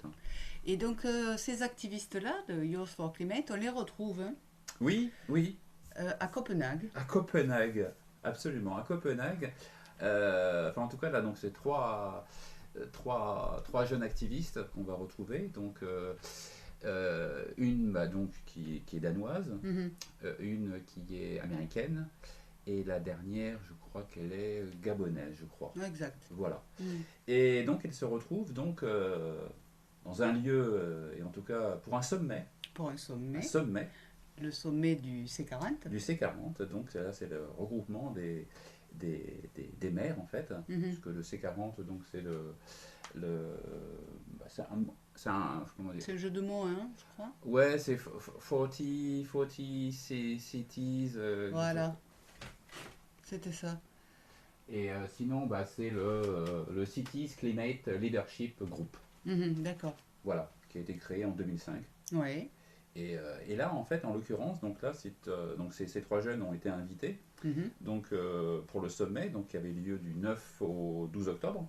9 au 12 octobre. Mais il y avait un événement important dans Paris à ce moment-là. Oui. Place du Châtelet, je crois bien. Place du Châtelet, effectivement. C'était la semaine donc, d'Extinction Rébellion. Et oui, la semaine de mobilisation. De mobilisation d'Extinction Rébellion, effectivement. Et donc, sur la place du Châtelet, donc, Madame Hidalgo ne pouvait pas se trouver là. Non. Non, parce qu'elle n'était pas en France. Ah non, elle était à Copenhague. Elle était à Copenhague. Donc, bon, on a retrouvé pour vous la vidéo. Ouais, on a retrouvé Madame Hidalgo, parce que tout le monde se demande, mais que fait à la mairie de Paris, que fait Madame Hidalgo? Bah, elle n'était pas là. Mais elle n'était pas là. Donc, elle leur a laissé des clés. Ah bah écoutez, oui, tout à fait. Vous faites ça bien. On dit, est-ce qu'on peut venir avec un bateau? Vous venez avec ceux que vous voulez. Vous venez avec ceux que vous voulez. Bateau, bottes de paille. Bottes de paille, etc. Vous faisiez pas les cons. Voilà. Vous êtes bien gentil, toc toc, non-violence. Ah oui, non, mais non-violence, oui. Bottes de paille. Et par contre, en fait, donc le C40, c'était du 9 au 12. Oui. La semaine de mobilisation, c'était du 7 au... Enfin, en tout cas, la prise de la Bastille, là, c'est la prise du Châtelet, c'était du 7 au 11. Oui. Donc, on leur dit, bon, par contre, je reviens le 12. On se fait une petite réunion. On se fait une petite réunion, oui, mais avant, vous serez... Voilà, vous partez le vendredi, moi j'arrive le samedi. D'accord, oui. C'était voilà, calé au niveau calendaire. Au niveau calendaire, c'était calé. Elle dit, je suis pas là de tel jour à telle date à telle date. Ouais. Vous faites ce que vous voulez. Par contre, je reviens le 12, le 11, vous partez. Et donc, c'est ce qui s'est passé le vendredi soir. Ils sont partis. Ouais. Et donc, comme ça, Anne Hidalgo, elle est rentrée. Tout était propre. Oh, bah génial. C'était nickel. Bon, bah nous allons voir cette fameuse vidéo du C40 à Copenhague. Voilà. Donc là, c'était la journée du 11. Oui, l'avant-dernière journée, en fait. Voilà, donc, ils ont invité les trois jeunes. C'est parti. Thank you, and I'm very happy to be here with you, with my colleagues, mayors, and with the young leaders and activists in this room. Thank you so much. This is the last day of our summit, but since the first one, we have engaged in a conversation with the youth delegation here in Copenhagen. And I'm very glad to say that this will probably be one of the main political takeaway from the C40 summit. How rich, how energizing, how powerful this exchange of ideas has been. It is not the first time. In most of our cities, every Friday, young people march to ask the right to a climate-safe future. I marched with them in Paris. I follow their progress. Young people got it plain and simple. Our system is not sustainable. Climate change is unfair. Our economic model destroys humanity and the planet. What young people ask is clear. They demand to tackle climate change and inequality in the same time.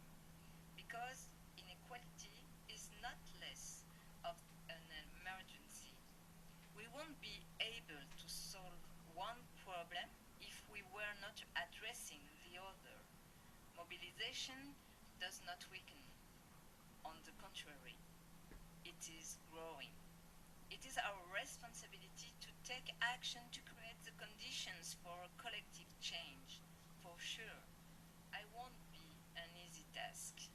I believe we need to disrupt the way we used to take decisions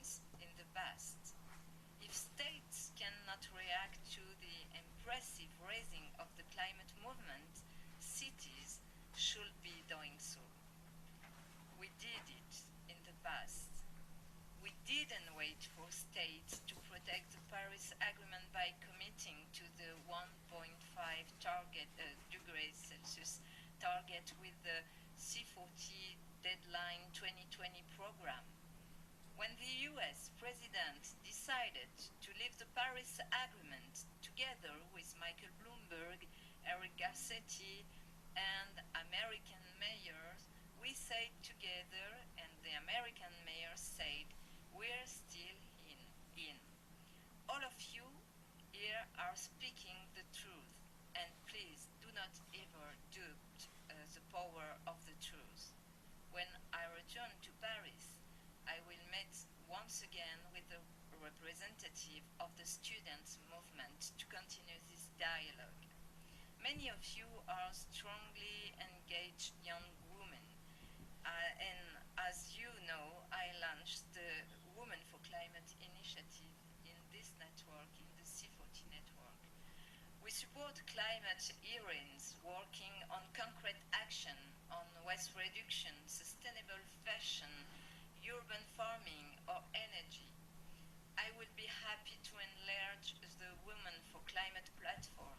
I will ensure that the initiative supports your training because we want you to succeed. You want to act in the interest of the majority of people, so you seem to me perfectly qualified for the democracy and to save the democracy, not just the planet, also the democracy. Be sure that your voice will be heard. Be also sure that we will find together the way to make the global Green New Deal, la nouvelle Alliance Verte. We want this global New Deal as a reality. I'm looking forward to working hand in hand with you for the future we want. Thank you so much. Thank you. Thank you, Mehra. C'est assez intéressant tout de même ce qu'elle dit. Bon, malgré la traduction qui est pas terrible. Oui, bah là c'est du Google Traduction. Hein. Oui, donc à un moment donné, je vois passer boucle d'oreille, je me dis qu'est-ce que ça fait là. Mais bon. Oui, bon, boucle dehors, boucle d'oreille, oui. Mais c'est vrai qu'elle dit des choses très intéressantes. Oui, alors elle dit notamment que tous les vendredis, elle reçoit des activistes pour le climat. Voilà. Et qu'elle va en recevoir d'ailleurs juste après, à son retour. Ouais. Donc peut-être XR, ça, c'est pas précisé. C'est pas précisé, mais en tout cas, ça correspond. Ils étaient sur place, bon, a priori... A priori, il y a de fortes chances que ce soit eux. Voilà. Elle dit qu'elle a monté une plateforme Women for Climate. Oui, ça c'était en 2017. Oui, donc elle est vraiment à l'initiative de ça. Oui, parce que en fait, alors juste contextuellement parlant, donc déjà le C40, donc ça a été créé en 2005 par l'ancien maire de Londres, Ken Livingstone, et en fait ça rassemble en fait là actuellement c'est 90 villes. En fait, toujours le même principe, en fait, c'est pour réduire les émissions de carbone et encourager les mesures de lutte contre le changement climatique à l'échelle mondiale. Ah oui, donc ils suivent l'agenda 2030 de l'ONU. Voilà. C'est ces objectifs-là, en fait, qui sont appliqués aux villes résilientes, quoi. Alors, en fait, les villes résilientes, en fait, donc le concept de ville résiliente est beaucoup plus récent. Ah oui, d'accord, que le C40. Que le C40. Le C40 est beaucoup plus ancien. D'accord. Et ce qu'on pourrait résumer, en fait, parce qu'on va en parler aussi des villes résilientes, mais pas trop, puisque ça sera un dossier à lui tout seul. Oui, c'est clair. Qu'on pourra éventuellement faire le mois prochain, enfin, peut-être. En tout cas, c'est un gros dossier. Et un grand merci à Wilson. Oui, c'est lui qui a déterré le dossier. Hein. Oui. En tout cas, il a amené à notre attention en fait de s'intéresser de très près non seulement donc aux villes résilientes, mais principalement aussi au fonds Rockefeller, qui est vraiment le gros sujet. Mais en termes de déroulé, donc le C40 vient en premier, donc en 2005, Ken Livingstone, encouragé et vraiment financé par Michael Bloomberg. Elle le cite d'ailleurs. Hein. Elle le cite, c'est son mentor, hein, je veux dire, son mentor. Alors, qui est Michael Bloomberg? Michael Bloomberg, c'est une des plus grosses fortunes des États-Unis. C'est un philanthrope. C'est un philanthrope, donc il a créé donc Bloomberg Philanthropy. Ah bah tiens. Voilà. Donc je crois qu'il a son actif 50 milliards de dollars. Enfin, 50 milliards de dollars. J'ai du mal à me représenter le nombre de zéros là, tu vois. C'est hallucinant. Ouais. Et donc il a été maire de New York juste après les événements du 11 septembre 2001, puisqu'il a été maire de New York de 2002 à 2013. Oui. Il a été président, donc il a présidé donc, le C40. D'accord. Il a présidé de 2010 à 2013. D'accord. Et Madame Hidalgo. Ouais. Alors Madame Hidalgo, en fait, donc au niveau, pareil, au niveau calendaire, donc d'abord, elle est actuellement maire de Paris, mais elle l'a été donc depuis 2014. Oui. En 2015, au mois d'octobre 2015, elle reçoit donc la présidente des fonds Rockefeller, enfin Rockefeller Foundation, oui. Madame Judith Rodin, je ne sais pas comment on dit, Rodin ou Rodin, enfin, oui. ça s'écrit Rodin, mais ça veut être comme elle est américaine, c'est Rodin. Judith Rodin, yes. Pour, comment dirais-je... C'était apposer une candidature en fait. Hein, voilà, qui était attendue d'ailleurs. Que la ville de Paris candidate pour faire partie des 100 villes résilientes. Alors ces 100 villes résilientes donc, ont été lancées donc, par les Rockefeller Foundation en 2013. Ouais, donc ils financent en fait. Eux, ils financent.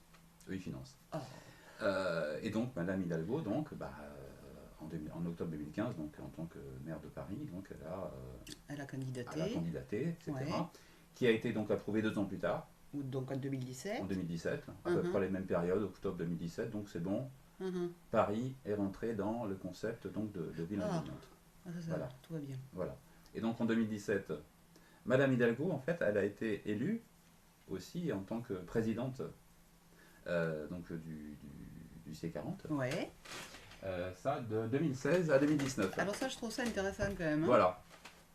Donc, moi j'ai envie de dire, finalement, l'approbation de la candidature en 2017 était déjà actée en 2016. Voilà, voilà. Et là, en fait, c'était ces derniers jours. D'ailleurs, elle a rendu son tablier, parce qu'elle avait été renouvelée en 2018 pour une année supplémentaire, parce qu'elle avait fait du bon boulot. Ah, oui. Parce qu'en 2017, comme tu le soulignais, donc, elle a lancé le mouvement Women for Climate. Oui. Alors, for, c'est avec un chiffre, c'est le chiffre 4. Oui.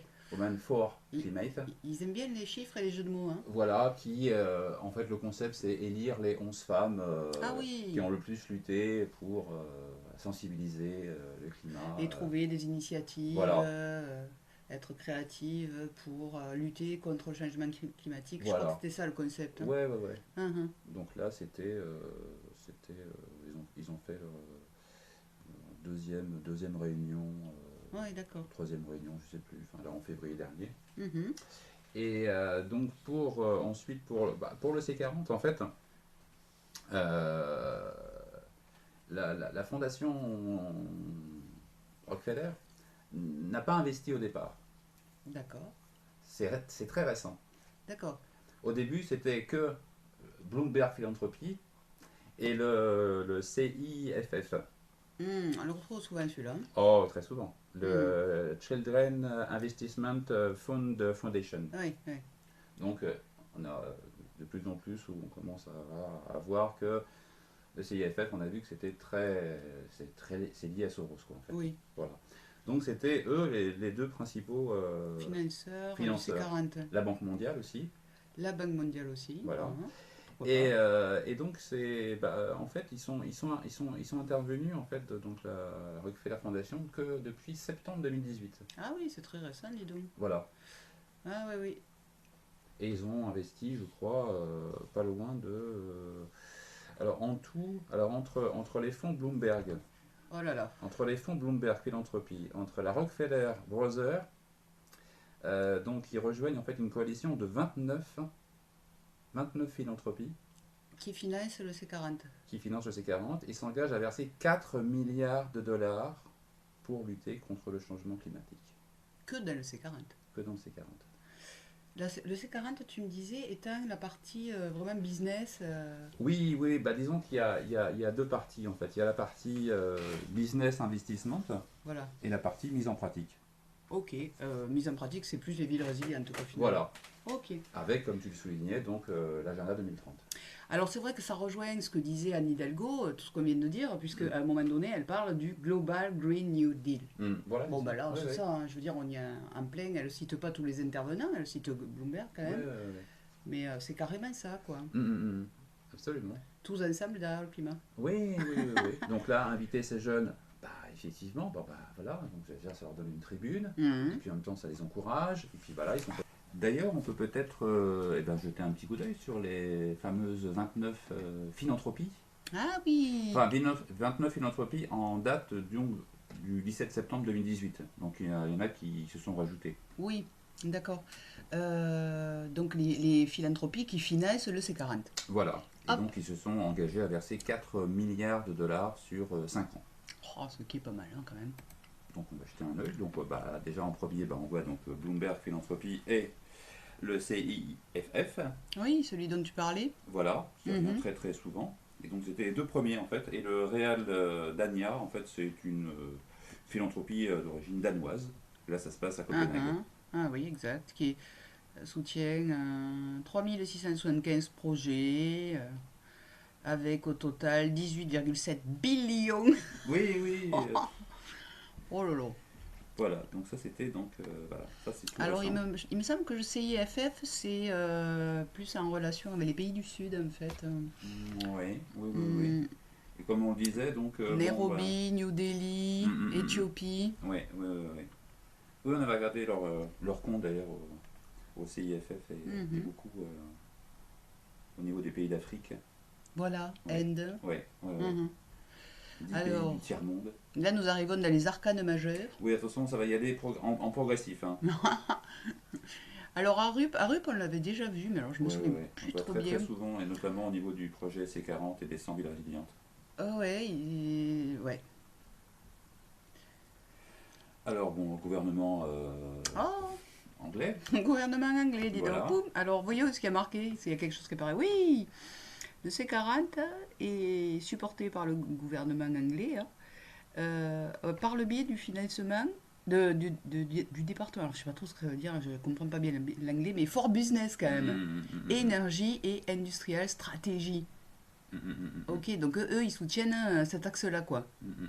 Le business, l'énergie et l'industrie. Oui, d'accord. Voilà, c'est un peu plus clair, quoi, remarque. Il y a aussi, tu as vu, le ministère de l'Environnement, de la Conservation de la Nature et de la sauvegarde nucléaire allemand. Pareil. 120 millions d'euros, apparemment. Annuellement, non? Johnson & Johnson, j'ai toujours cru que c'était des produits d'entretien. Oui, aussi, ça peut. C'est possible. Je sais pas, il n'y a rien marqué là? Non. Non, rien de...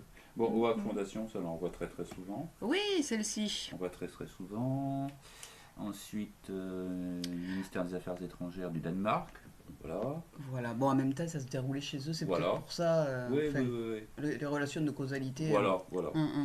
Et puis après, on descend, après on tombe dans du lourd aussi. Hein. Donc déjà, Open Society Foundation. Est-ce qu'on peut dire que ce sont des arcanes mineurs là? Oui, on peut dire ça. Il y a peut-être il y a 22 arcades majeures et puis les mineurs. Bon, après on descend dans la mine. Hein. Donc on descend. Voilà, Global Foundation aussi, on la voit très souvent. Ah oui, ça je l'ai vu aussi, oui. Velux.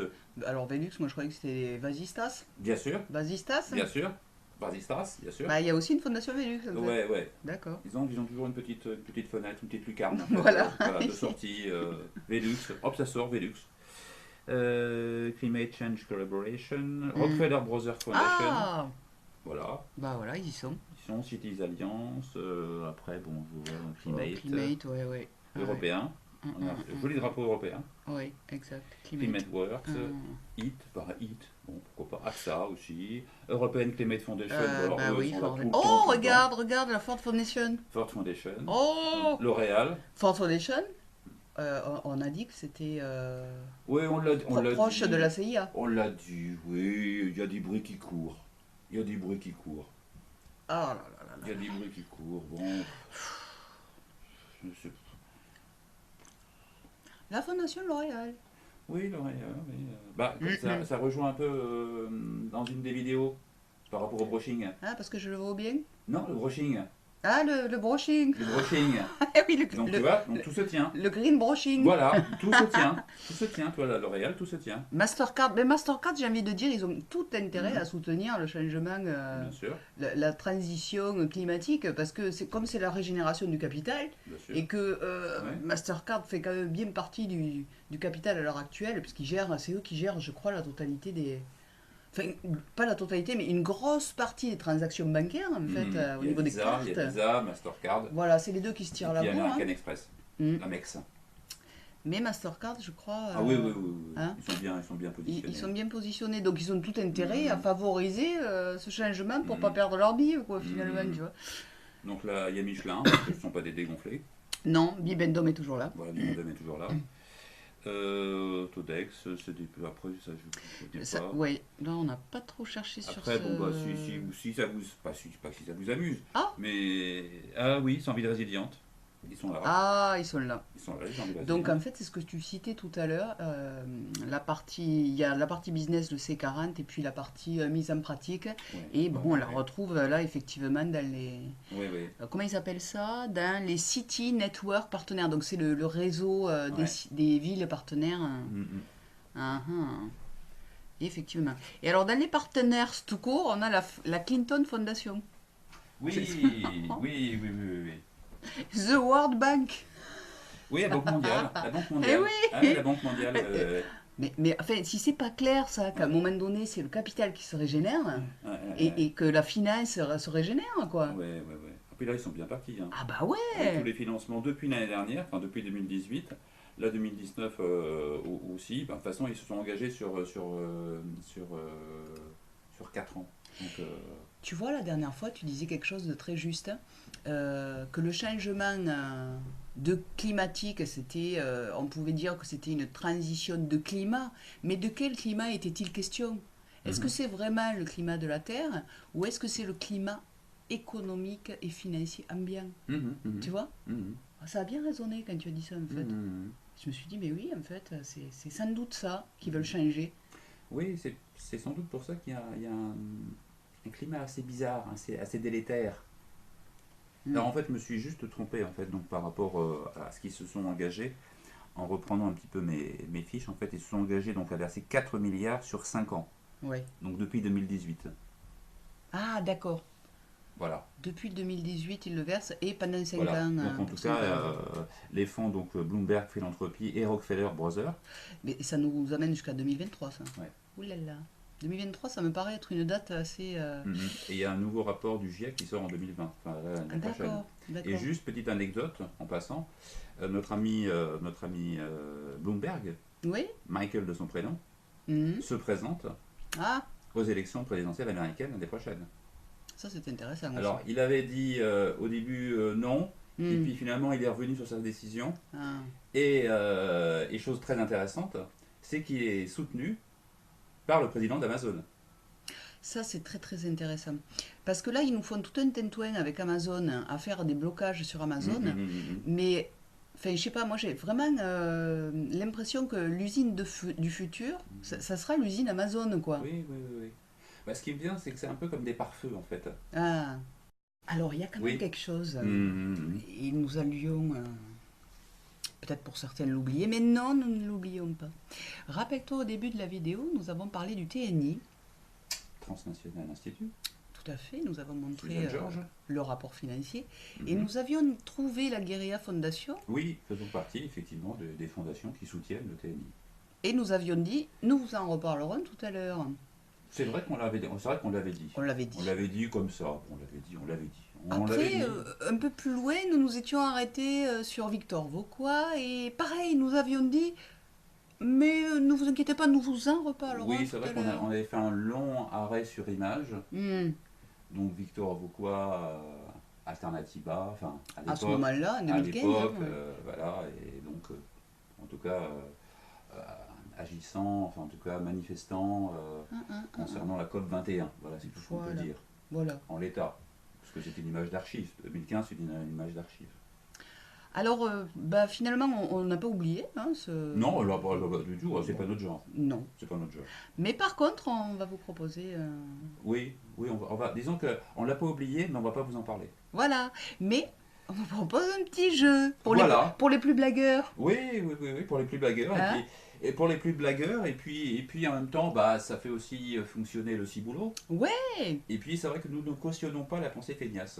Bon, bah, en partant de là, j'ai envie de dire, essayez de trouver quel lien il peut exister entre la Guérilla Fondation et Victor Vauquois.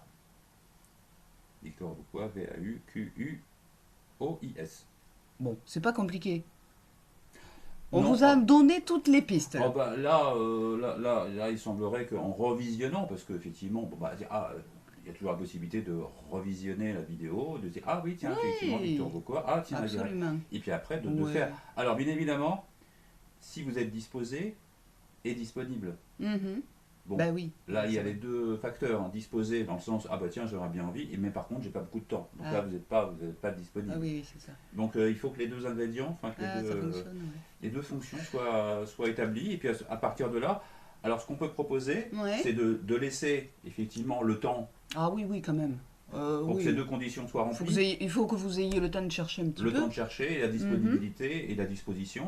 Donc c'est-à-dire que une fois que les fêtes sont passées, là c'est le cas, dans les jours qui viennent, voilà. Et puis à ce moment-là, on pourra peut-être, en fonction des commentaires à laisser. En fonction des commentaires. S'il y a beaucoup de petits blagueurs qui trouvent, voilà. ça serait intéressant. Bah voilà, si on voit qu'il y a des personnes qui effectivement ont fait le minimum de boulot, quoi. Voilà. Mais là, on a mis quand même beaucoup d'éléments. Ouais. Oh oui. En concordance. Oh oui. Après, bon voilà, si on voit dans les commentaires qu'il y a beaucoup de personnes qui sont, comment dirais-je, qui ont fait un minimum de boulot, ou des personnes qui sont très intéressées, qui ont fait un petit peu, mais en même temps qui n'ont pas de disponibilité, ça peut aussi arriver.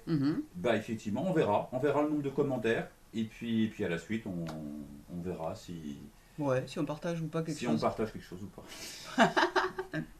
Bon courage à vous. Bon courage, et puis aujourd'hui nous sommes le 31. Ah, on peut dire à l'année prochaine alors. Alors moi ce qui me venait c'est bonne année nouvelle. Bonne année nouvelle. Bye bye.